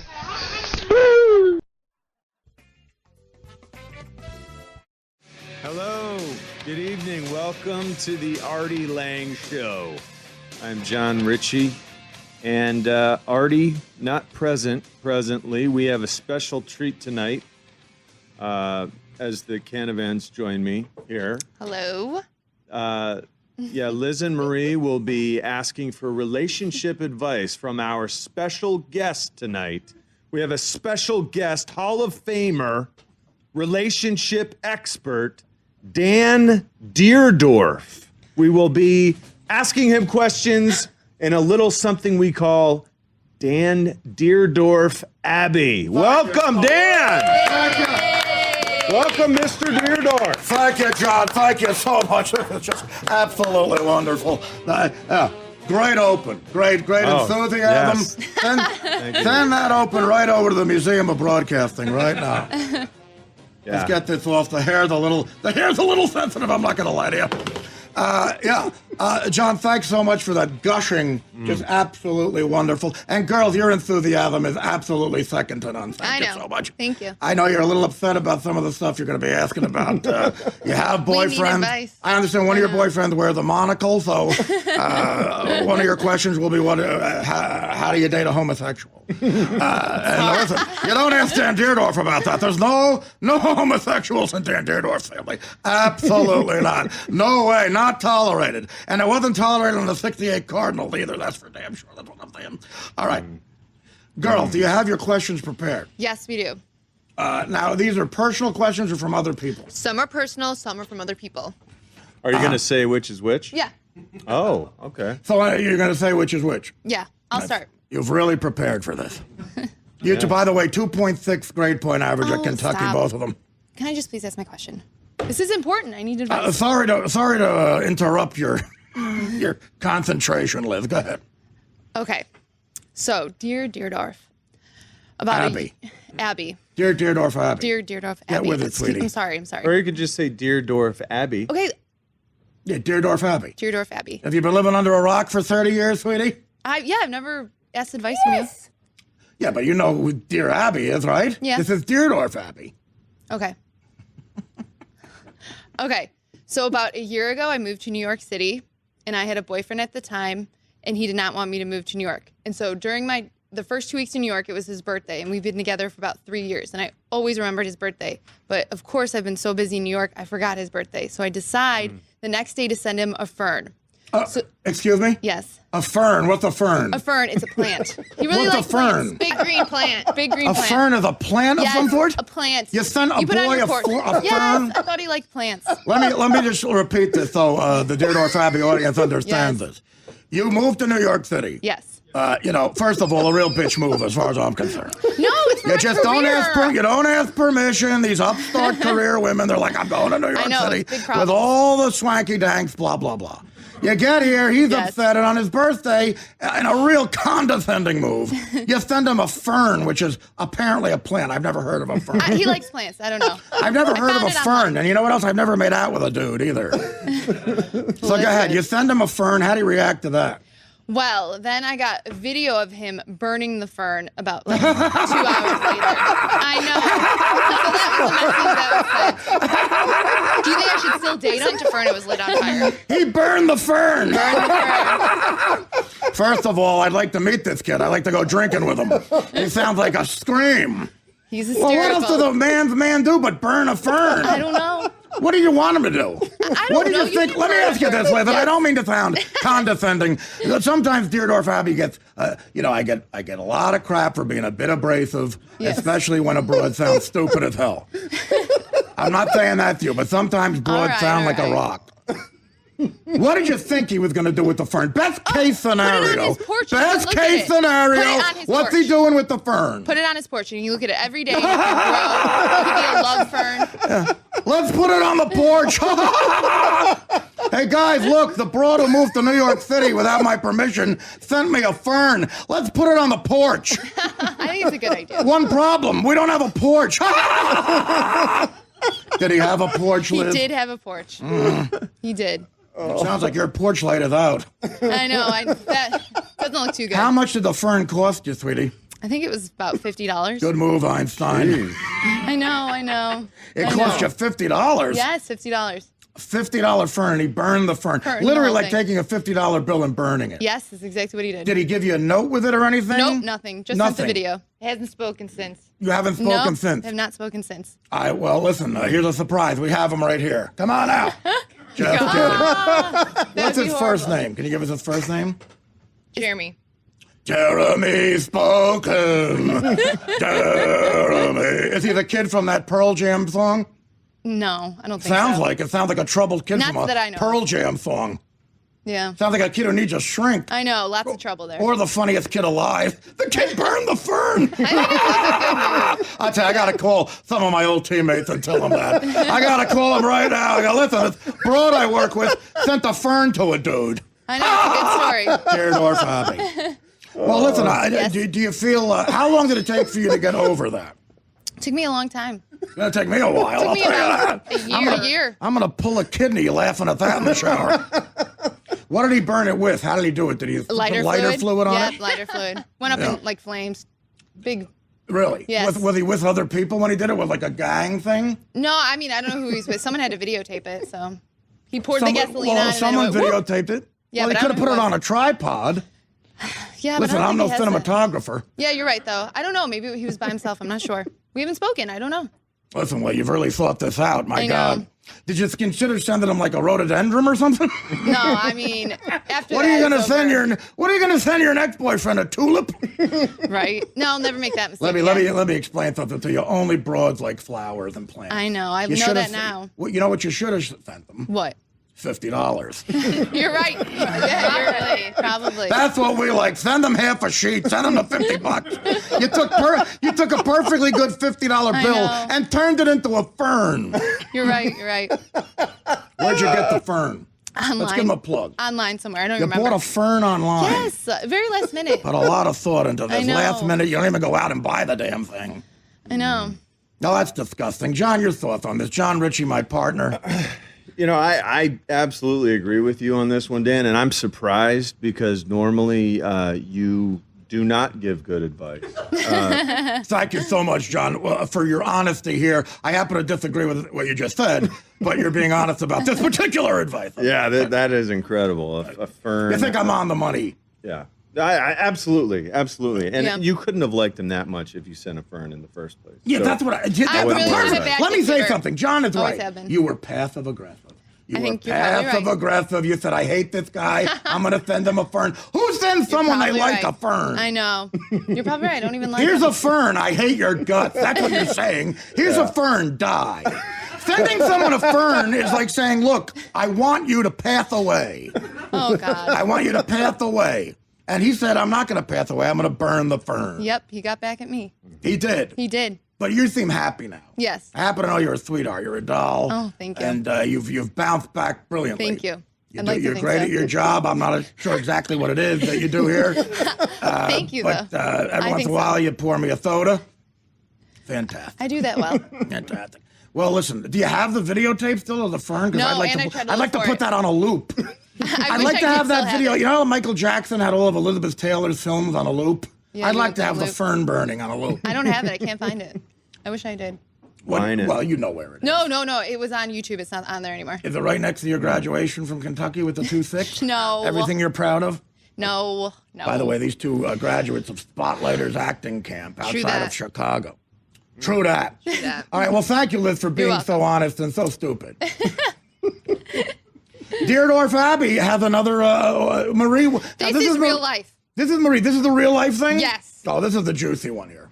Dierdorf Abbey. Let's sink our teeth into this one. Dierdorf Abbey. So I drove from Chicago to Georgia 15 hours with my little sister, my dog, and my twin to visit my boyfriend. Right. When I got there, he was on another date. And he apologized. Should I still date him? I think you should send him a plant. Yeah. What do you mean he was another date? He lied. And when I got there, he said, hey, surprise. I surprised him. And he said, oh, I can't hang out. I'm actually going on a date. Was he having sexual intercourse with the date? He's a slut, probably. Well, I don't think you should date him at all. I think clearly he's probably got some sort of an aerial disease or something. He might. In Georgia, bang. Now, where does he go to get laid in Georgia? Like a Klan meeting or something? Where do you go there? No, probably a honky tonk or something. Listen, I've been to Klan meetings in Georgia, and I'm like, who do I got to F to hold a pure white baby? Where do I got to go to do that? The old days, it just, I don't want to get on a tangent here. But the dating scene at the Klan meetings in Georgia are fantastic. What city are we talking about? Macon, Atlanta? Atlanta. Atlanta. Yeah, now, how did you react immediately to this? I was very upset, but I continued to actually go to lunch with him, bringing my little sister. Oh, my God, you are really unbelievable. And exposing her to a lot of dirty laundry. And she was young. What do you mean? So you had an argument in front of your little sister? Yes. It was very bad. Now, when did she start smoking weed? Immediately after that? No, she told me I was an idiot. Is she still troubled from this? No, she's over it. Is she in therapy? No. Taking Zoloft? No. Klonopin? Not yet. Valium? No. Any type of narcotic? Maybe. Does she need therapy because of what you exposed her to in Georgia? Probably, yes. Did she see any odd sexual stuff going on between you and him? No. Did you allow her to stay in the same room while you had sex with him? You don't have sex with someone after they do that to you. What kind of sex were you having with him? Was it rough None. sex? Do you like rough sex with a partner? Sometimes. Say, let's just throw out a scenario like Dan Dierdorf comes up to you and says, listen, Artie, let's get a little tonsil hockey going here. Am I too old for you? I'm 87. Yes, Dierdorf. You are. Where's the cutoff for age in dating? Like, I'm 87. Where's the cutoff? 40. So I'm 47 years past the, Yeah. past the prime. Yeah. Does the fact that I was an all-pro offensive lineman for the St. Louis Cardinals No, in you're way too 1960, you don't care about that at all? No, you're fat and old. Oh, Miss High and Mighty over here. Miss Goody Two-Shoes. I'm too old for you, you son of a bee. Well, listen, I don't know. I don't know what to say. It sounds like you two, they found a couple of winners over there. I know. A lot of issues. Do you think the guy had sexual intercourse with the fern? No, we blew it up. Yeah, but I mean, afterward, you think? No, it's in ashes. How would that make that doesn't make sense. Do you think, are you in denial about something, Marie? Was he having sex with something other than a person? No, I don't think so. Did you catch him having sex with a poodle? No. If you caught a boy having sex with an animal, what would you do? I would probably call the cops. Did you two ever not talk when the other one's talking? No. When's the last time the two of you were not collectively annoying? You're annoying. All you talk about is bestiality. It's off topic, Dierdorf. I just brought up bestiality, okay? It's off topic. Listen, you make one bad decision at a frat party in '69, and you're labeled a bestiality guy. That cat wasn't even alive. Oh. Back in those days, men were men. We swept that under the rug. You know why? Because I was a good football player. I was a pulling guard, so no one cared if I liked to occasionally make out with a kitten. Don't try to bring up my dirty life. You want to hear another problem? I want to hear, yeah. I like to hear all your problems. I'm clearly That's all helping I you got guys right out. now on my problems. But I have some from other people. Well, let's get into this. These are letters from other women? Yes. Dierdorf Abbey. Our son married a girl when he was in the service. They were married in February, and she had an 8.5-pound baby girl in August. Oh, my God, what a fat bastard. She said the baby was premature. Can an 8.5-pound baby be this premature? Signed, wanting to know. Well, I mean, listen, this woman sounds retarded. Well, you know if a baby's premature by the time. How many months before the broad had the baby? No months. 8.5 pounds is a big kid. I mean, no months. Doesn't say. So that's February. It says they're married. March, it doesn't April, say when they May, conceived. June, It just July, says when they were married. And she had the baby in 6 months. Listen, it doesn't give you conception or anything like that. No. Could you please read that again? Because our son the married a charisma girl you're, when he was in the service. They were married in February, and he had an 8.5-pound baby girl in August. She said the baby was premature. Can an 8.5-pound baby be this premature? What the hell do I look like? A I don't physician? know. These are the questions. I mean, People this is wanna supposed to be know. dating advice. I don't know if I mean, they had an immature. It sounds like the kid's a crack baby of some sort. It sounds like the kid's gonna grow up and probably steal my car one day. Another ne'er-do-well in the society that I can't stand. I'll tell you what, call me a right-wing bastard. But this son of a bitch goes out, joins the army, knocks up some chick, and has an 8.5-pound blubber baby that isn't even mature and is gonna grow up and probably start to commit crimes on the Dierdorf family. I need relationship stuff. That's the most. All right. Well, I have one. Do you guys know the difference between? Yes, I have one. Our between, producer gave us these, and now we are just giving the advice to you. Listen, you can call an audible at the line every once in a while. Okay. Use your brain. I have one. Okay, here's another one. I've been going steady with this man for 6 years. We see each other every night. Sounds hot. He says he loves me, and I know I love him, but he never mentions marriage. Do you think he's going to go out with me just for what he can get? First of all, he doesn't love you. A guy says he loves you because he wants to bang you. This guy wants to bang the living hell out of you and get the hell out of there. This is what he wants. I love you. Now let's get to it. You understand? 6 She years, probably long loves time. him, but she sounds like an idiot. Quite frankly, I don't mean to be insensitive, but this guy's looking to get some. So what do you do when you want to get some? You say, "Look, I love you. Yeah, I love you. Yappity yap yap yap." Now let's shut that mouth and get to it. This woman is looking at a very depressing life, a sad life, if she's going to continue to be this naive. I agree. John, your thoughts on this? Again, I agree with you, Dan. How could you not?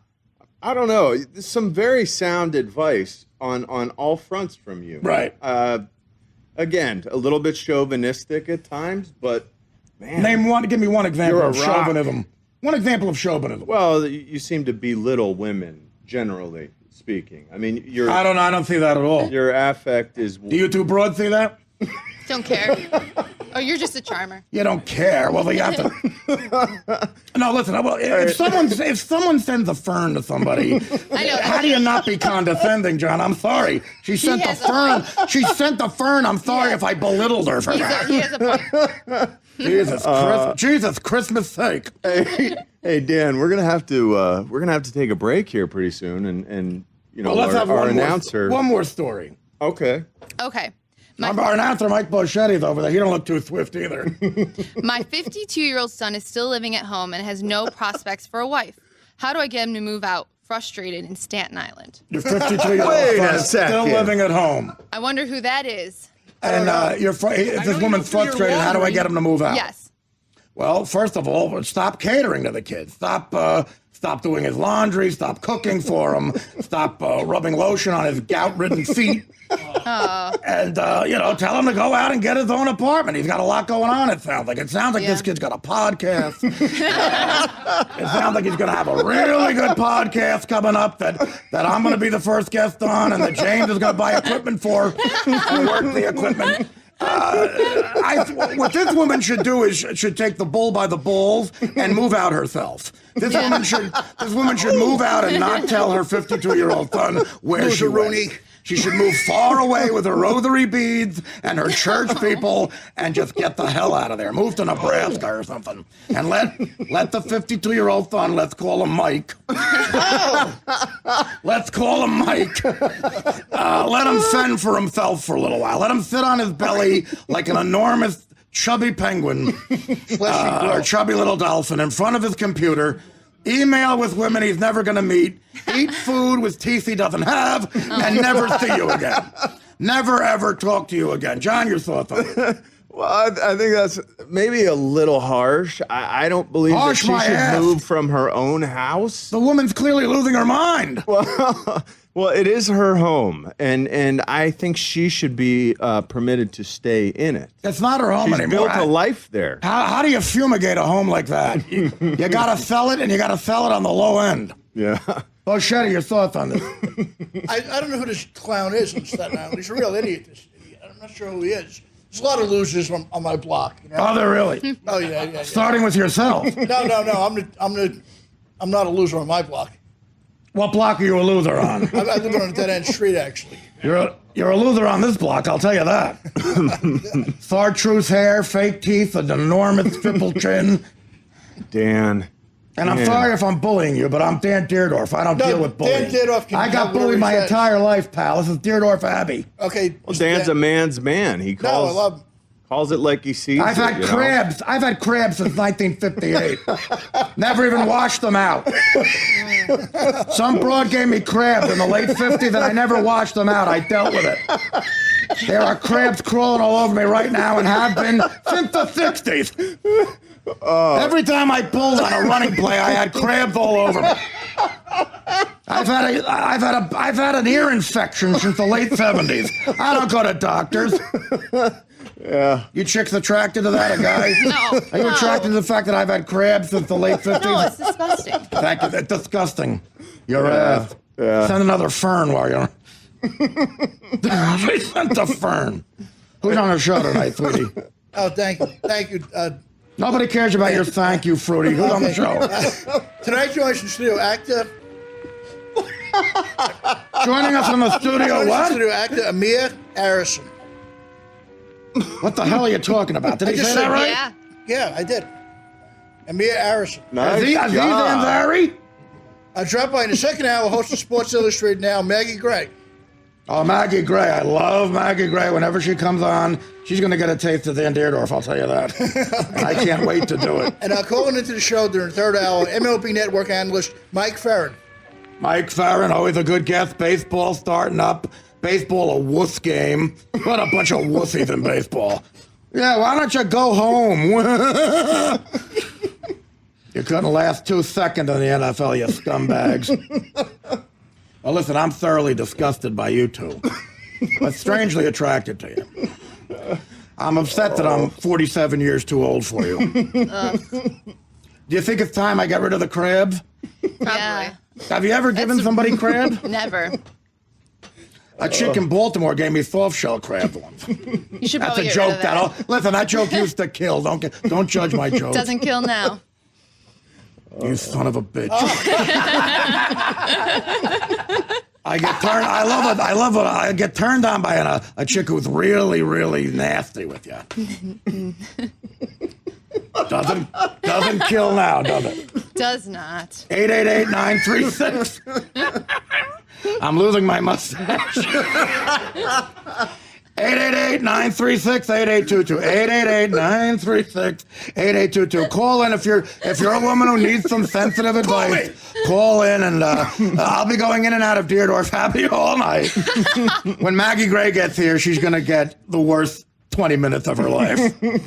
But that's her problem. Listen, what else can I say? You're at the AshleyMadison.com studios. Very appropriate. This has been the first installment of Dierdorf Happy. Let me check that with my figures. The worst part of the Walter Payton football life thing is Ashton Kutcher is all over the fucking documentary. Ashton Kutcher's from Iowa, close enough to Chicago. Iowa doesn't have a professional football team. And he's a big, big Bears fan and loves Walter Payton. Okay, good for you, but that's the movie star Payton gets to talk to. I mean, that's the guy from Hollywood, you know, that we have to listen to in the documentary. At one point, he talks about the sweetness being his nickname and how much balls it took for Walter Payton to write the sweetness on his forehead. And then Ashton Kutcher shares with us his nickname. The nickname that he gave himself. The Difference. No. Ugh. He goes, I like to call myself The Difference. Oh, you just want to crawl through the TV. It's almost as bad as Daddy. Yeah. I like to call myself The Difference, Boo. Oh. What's the difference between Daddy and Boo? The different Daddy. No, he likes to call himself The Difference because they're a more pompous ass. I mean, he's making a difference. Is that what exactly. he means? My nickname. Exactly. You know who I am? What he means is well, he's one of those guys. What he means is a project is average until Ashton comes on board, and he makes the difference. Oh. What a fucking cunt. Do it in NFL Films voice. Do a plug for the difference. Here comes the difference. I'm going to call myself The Podcast. When Dude Where's My Car was read by average actors, it wasn't going to get me. And then the difference. I made the difference. Came in. Can you refer to me from now on as The Podcast? The difference. The podcast. When they originally got the script for the Steve Jobs story, they said it can't even be made. And then the difference. We can get it done out there, boys. All we gotta do is work hard. The difference came in. Ashton Kutcher acted like a deer in a minefield. Stop lollygagging out there. He made the difference. Studied with Stella Adler.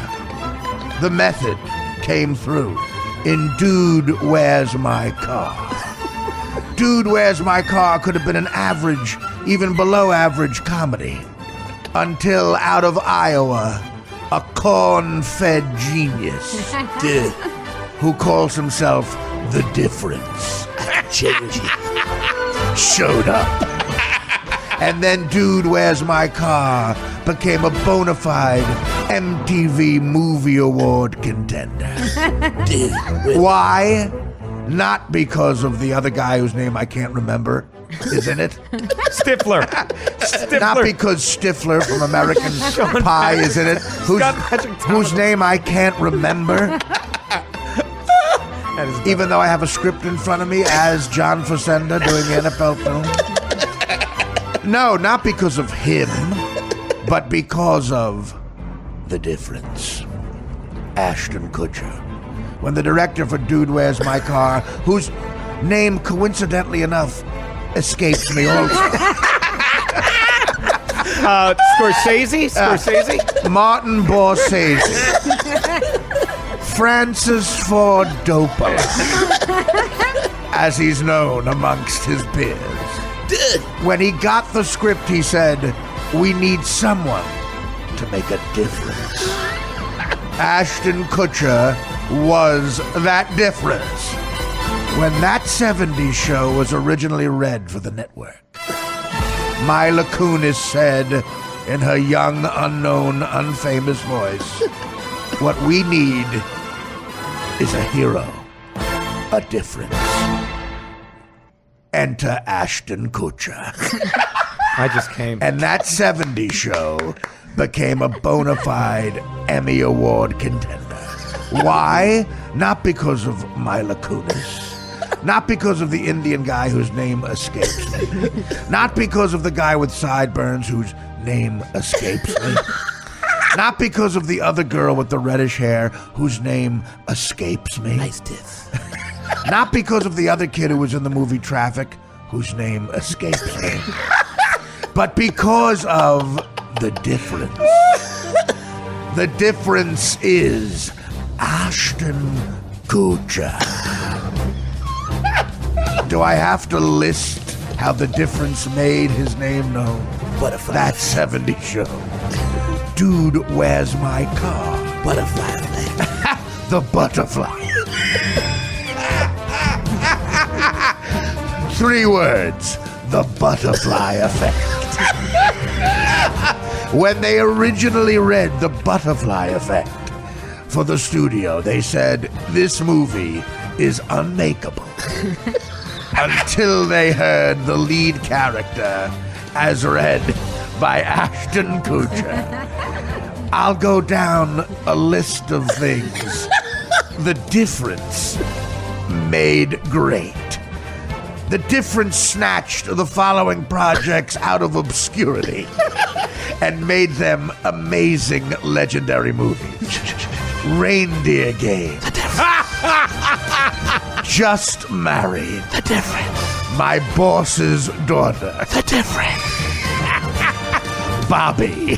The difference. Personal Effects. The difference. Valentine's Day. Yes. Killers. No Strings Attached. The difference. The classic ensemble piece, New Year's Eve. The difference. Jobs. Annie. Is it Annie? The Long Home, which is currently filming according to this. The difference. Coming soon. Down to You. The Butterfly Effect, as aforementioned. Cheaper by the Dozen. The difference. Who can forget his role as Hank in Cheaper by the Dozen? When Hank was first read in the table read for Cheaper by the Dozen, the director whose name escapes me said, this movie is unmakeable. It all hinges on Hank. Who will play Hank?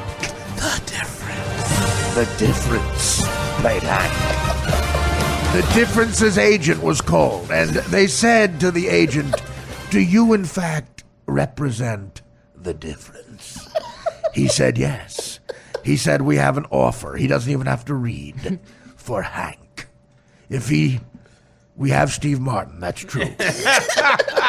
But we need this generation Steve Martin to get Cheaper by the Dozen. Isn't Steve Martin this generation Steve Martin?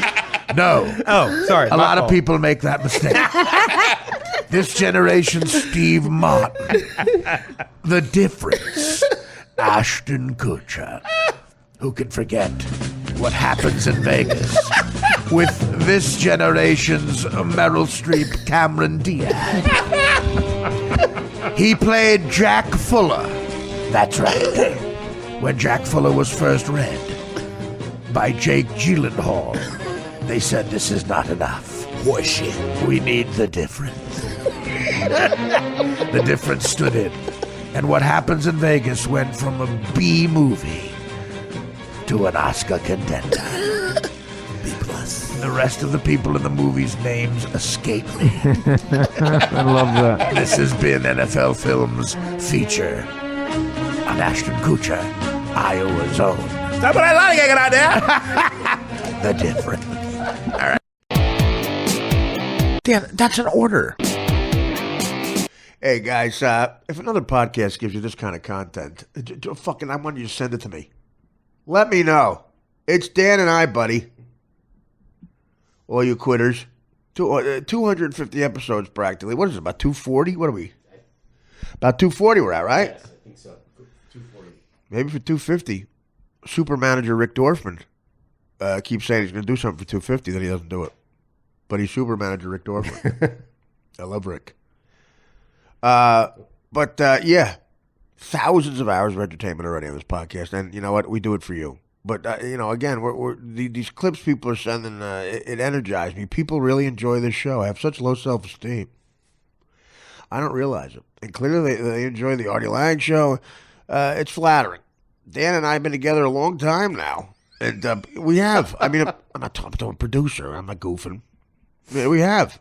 Between the Nick and Artie show, Artie Lang show, and Danny was Nick and Artie show day one. He got hired that day. On his 50th birthday. Right? Is that true? 51st birthday? 50th. 50th birthday he got hired. Yeah. This is Herman Cain. I just saw Herman Cain. I love him. I miss him. Oh, I love him. I do. He's so great. Yeah. Did Herman Cain. No, I'm not the motherfucker. I'm not the brother who took the heads to separate. I didn't separate no heads. I'm the brother who took the fucking the Godfather pizza. I made the pizza out of Cheyenne. Yeah. And I'm still here. I'm in the Trump corner. I'm talking to Megyn Kelly. Man, that is some fine white pussy.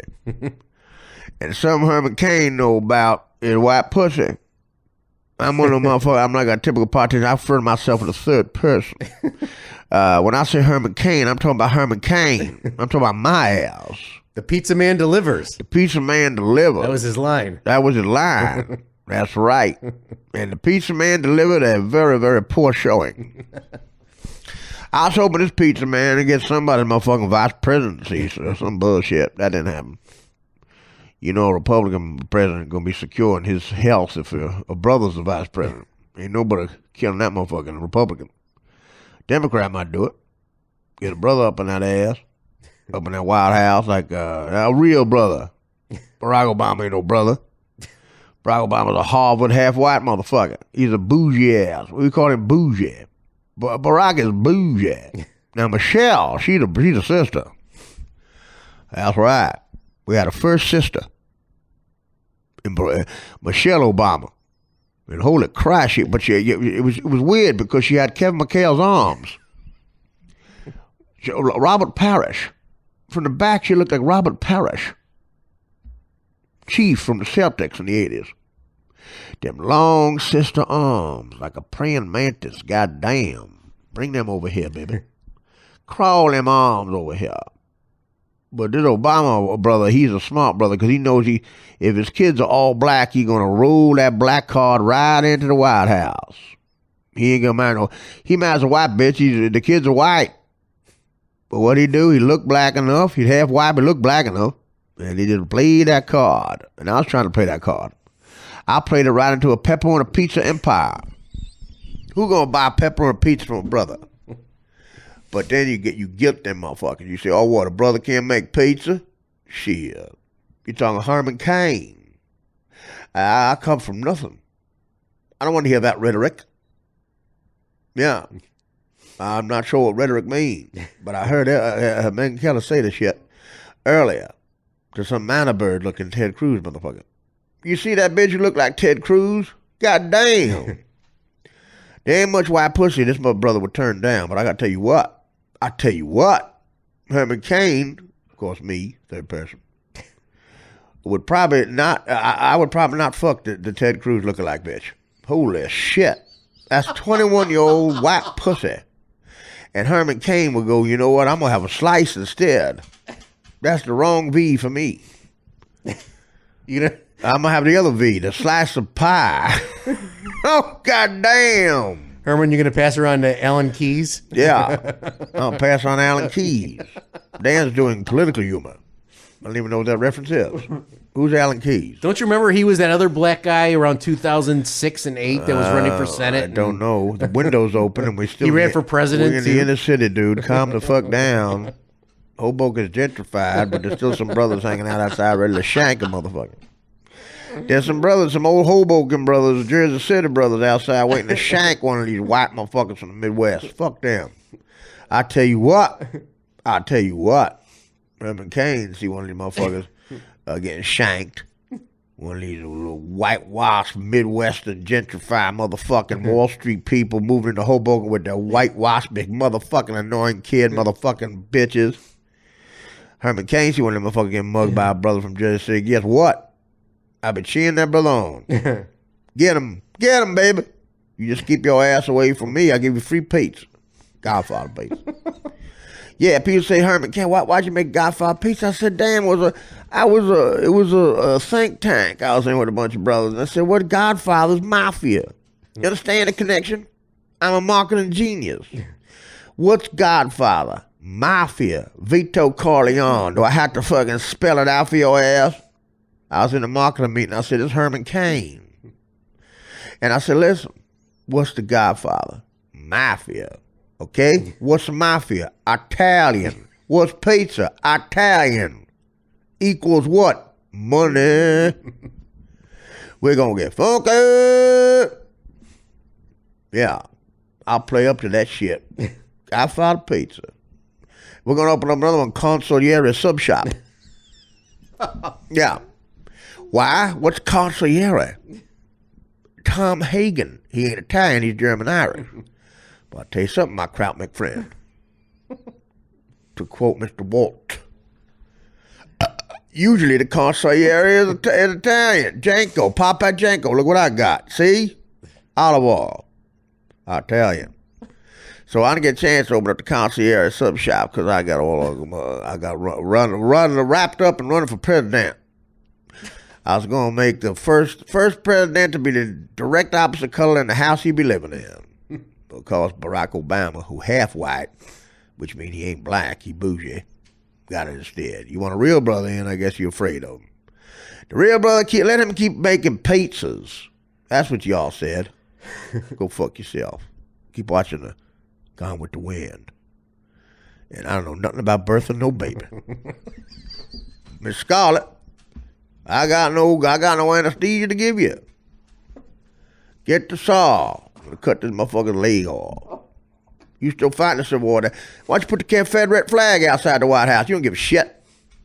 Obama's a secret white person. I'm with Trump. Where the fuck you born, motherfucker? Bertha? I fucking almost married a bitch named Bertha. Big Bertha. And hollering Herman Cain. I'm fine with my money now, and I'm fine with making an appearance on Megyn Kelly every once in a while. I'm working it. Who you think was the liaison between Trump and Megyn Kelly? Who you think solidified that meeting? And now she going to interview him on national television and on Megyn Kelly Presents. Who you think's going to get an associate producer credit on that? Herman Cain. Why? Because I facilitated the shit. I said, I know, Donald. You want to get big ratings? I'll get you in that Trump Tower to meet him. I'll stick your ass in. I'll stick your ass in a veil made of my cum. I didn't say that. I didn't say that to the bitch. I'm kidding. That's for the men out there. We're busting balls. I'm going for the man vote. She's a fine looking woman. But I got in there. I said, you talk to this motherfucker. And I said, Donna, listen, when you talk to her, don't say her pussy's bleeding. I know you said that before. That was out of line. Now, don't get me wrong. I laughed my ass off with some brothers in the sports bar. We was watching the Bengals game. I had a 50 time on the Bengals parlated along with the Charlotte Hornets. Someone told me the Hornets wasn't even in existence. It took my bet anyway. This motherfucking bookies is all a crazy motherfucker. That's another story. White bookies fucking my ass. But, yeah, I said, listen, Donald, do not bring up her pussy bleeding. Yeah, he's on TV going, she's bleeding from her pussy. I said, what did Jesus Christ? Did Donna just say her pussy's bleeding? That's crazy. It's all Herman Cain. I forgot what I was talking about, but anyway. What I'm doing here is basically, the clips are amazing. And we promised, I forgot what else I promised. I promised that we would play The Difference with Ashton Kutcher. So fucking funny. And, of course, Dan Dierdorf, Abby. Listen, superb defense. This is Dan Dierdorf introducing Dan Dierdorf. That's from the Artie Lang Show, both produced by Dan Filato. He's multi-talented. He's producing a lot of great shit. The other thing I promised, though, was maybe the greatest Rod from Bayside phone call ever. It probably is. Okay, the setup here is, again, when that racist kid went into, I think it was Colorado, wherever he was, Utah maybe, and shot up a theater, and he put out a racist manifesto, very racist, the N-word and everything. And we as a goof to Boschetti, we said, listen, Mike, when he got into the show, and again, these comedians deserve this shit. They can fall for this. Why? Because they don't read the paper. Gino, all those guys, they didn't read the paper. I said, you're comedians. And then they would say, I don't need to. And I guess what? I'm going to prove you need to. Because I would goof on them, play practical jokes they would never fall for if they read the paper. And I proved my point. Mike doesn't read the paper. So I told him, I said, that racist fuck, Mike, you know what he wants us to do? He wants us to be scared of him. And he says, you know what, you white liberal comics, you'll never read word for word my manifesto. You're too scared. So, Mike, a bunch of comics, including black comics, Chris Rock and everybody, are reading it word for word. Do you want to join in with the fight against racism? And Mike goes, absolutely. So, under that premise, he thought he was fighting racism. Mike doesn't think to check it. Under that premise, he read verbatim most of the manifesto, and terrible things like niggas are stupid and violent. Like that's not Mike. That's the premise, guys. He's reading that racist manifesto, and it's the Artie Lang Show pointing out racism. Thank you, Dan. I waited for the applause. I'll do that again. That was, of course, the Artie Lang Show exposing the hell of racism. Thank you, Dan. I didn't do it for that reason, but thank you. It was Charleston, South Carolina. Charleston, right? South Carolina. That makes sense. Shot up a bunch of people, racist manifesto. So we got Mike to read the racist manifesto. So we have clips of Mike saying that racist stuff in his voice, and it's so great. So what you're about to hear is Rod from Bayside taking that tape and calling who, a dog groomer? Who's the guy? Yeah, it was a dog walker. Okay, a dog walker. He calls a dog walker with that voice and plays clips. And the guy is he's calling as me. As Dan Filato. The guy's nice at first, so he thinks it's Dan Filato being this racist. So great. It's great on so many levels. And the guy's nice at first, but we keep calling back with more racist shit, and the guy eventually gets mad. And it's just, that's this call.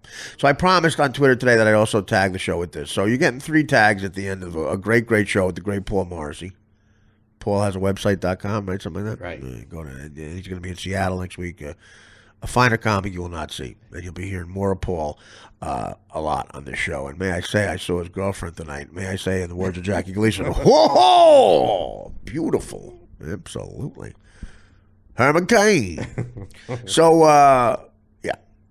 So I promised the first difference, Dan Dierdorf, Abby from the Artie Lang Show, and of course, this Rod call using Boschetti as Filato with the racist clips. Calling this guy. This is so funny. There's the premise. And again, if you know the show, it's funnier, but of course you do if you're listening. There's the setup because you have to set it up. But this, what you're about to hear really is the king of phony phone calls to me. This is so fucking funny. Great job, Rod. And more of these clips, more fan stuff to come. The big fan news today and show news. Artie fan clips is hard, in my opinion. We're going to start negotiating tomorrow. Dan, we got to get on that. Did he email his number, Artie fan clips? Yes. He just okay. did. We're going to start negotiating. He's a Canadian, so we have to pay him in that's amazing. Queen's money. That's amazing. That's great. Canadian money means nothing. I've done films up in Canada. I did dirty work in Canada. I lived in Toronto for 2 years. They gave me Canadian money for my per diem, which was $2,000 a week. Wheelbarrows of shit. And again, the money has a picture of like a goose on it. You just don't care about it. It means nothing to you. So great, we'll get away with some fucking cheap shit here. I know. I did the Montreal Comedy Festival. I'm not going to lie to you. I'll tell you guys what I got. For the Montreal Comedy Festival, I got $50,000. Okay, I'm going to turn the curtain back on what I get for some comedy here.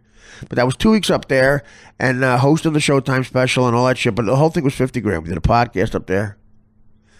After the exchange rate, after the super manager Rick Dorfman taking 10%, which by the way takes 10% of the gross, not of the adjusted whatever. Agent takes blah, blah, blah. And in the States, $50,000, you still clear 42, 43. You're doing all right. I think my take home was $40. So I lose money there. But guess what? Times change. For 2 months of dirty work, I think my salary was 50 G's. Well, I'm getting better. What a great country. I look like a disgusting slob. And I haven't worked a day in my life since I'm 26 years old. And that's the kind of scratch I'm pulling down. But we're going to work this out. Now, Dan, thank you. We're going to get him back. And the money he makes will be nothing. No, we're going to make sure Artie Fan Clips is happy because he's so talented. He's ahead of promotion. And all the super fans, from Monica to Rick from L.A., on down Mixelplex. Tribute, by the way, to Jerry, Stern Fan Nation, at the beginning of the show, that he calls after the show. I'm telling you, God is at work here. So fucking weird. You'll hear it all. Don't edit out any of that phone call. Just go, right. Okay, yeah, it's great. All right, so that's the setup. We'll see you tomorrow, guys. I love you. Take care when I brush your hair. Hello, pet sitter. This is Paul speaking. Hi, Paul. How are you? I'm good. How are you? Who am I speaking with? I'm super. Thanks for asking. My name is Dan Filato, and I just moved. Hi, Dan. Hi. I just moved into town with my husband, Rick, and we were looking for a pet sitter for our cat, Snuggles. Awesome. How much do you charge per hour for your services? $20 an hour. Depending on the details, we could do more or less. Oh, well, $20 doesn't sound too expensive.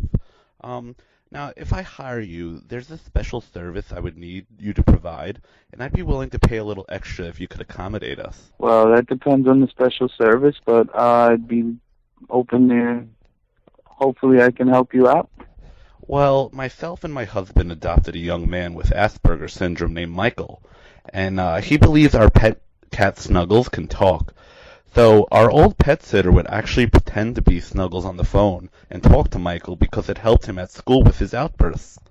Okay, I don't really know how cats talk. I'm sort of uncomfortable, but I'll give it a try. Well, it's not too hard. You just talk like a person. He believes that a cat talks like a person. So let me just put him on the phone, and you'll be willing to try that? You want me to talk to him now? Yeah, just to give it a shot. This way, because once we get this out of the way, then we could hire you. Okay, I'll give it a try. Okay, Michael, sweetie, pick up the phone. Hey, Snuggles. Hey, Michael. Hi, baby. How are you, baby? I'm good. Just walking the catwalk. I miss you. I miss you too, pal. You're a good big boy. You're gonna get a scratchy toy. Yay! You're gonna get a big scratchy toy. Yay, scratchy toy. I love you, Snuggies. I love you too, Mike. Niggas are stupid and violent. What? Niggas are stupid and violent. That's not nice, Michael. That's not even true. And Snuggles doesn't like that stuff. Niggas are stupid and violent. This is not true of white people. This is not true, period. Fuck this. Hello, pet sitter, Paul speaking. Niggas are stupid and violent. This is not true of white people. This is not true, period, man. I don't know who's telling you this. That's wrong, kid. I have a huge nutsack. I highly doubt it.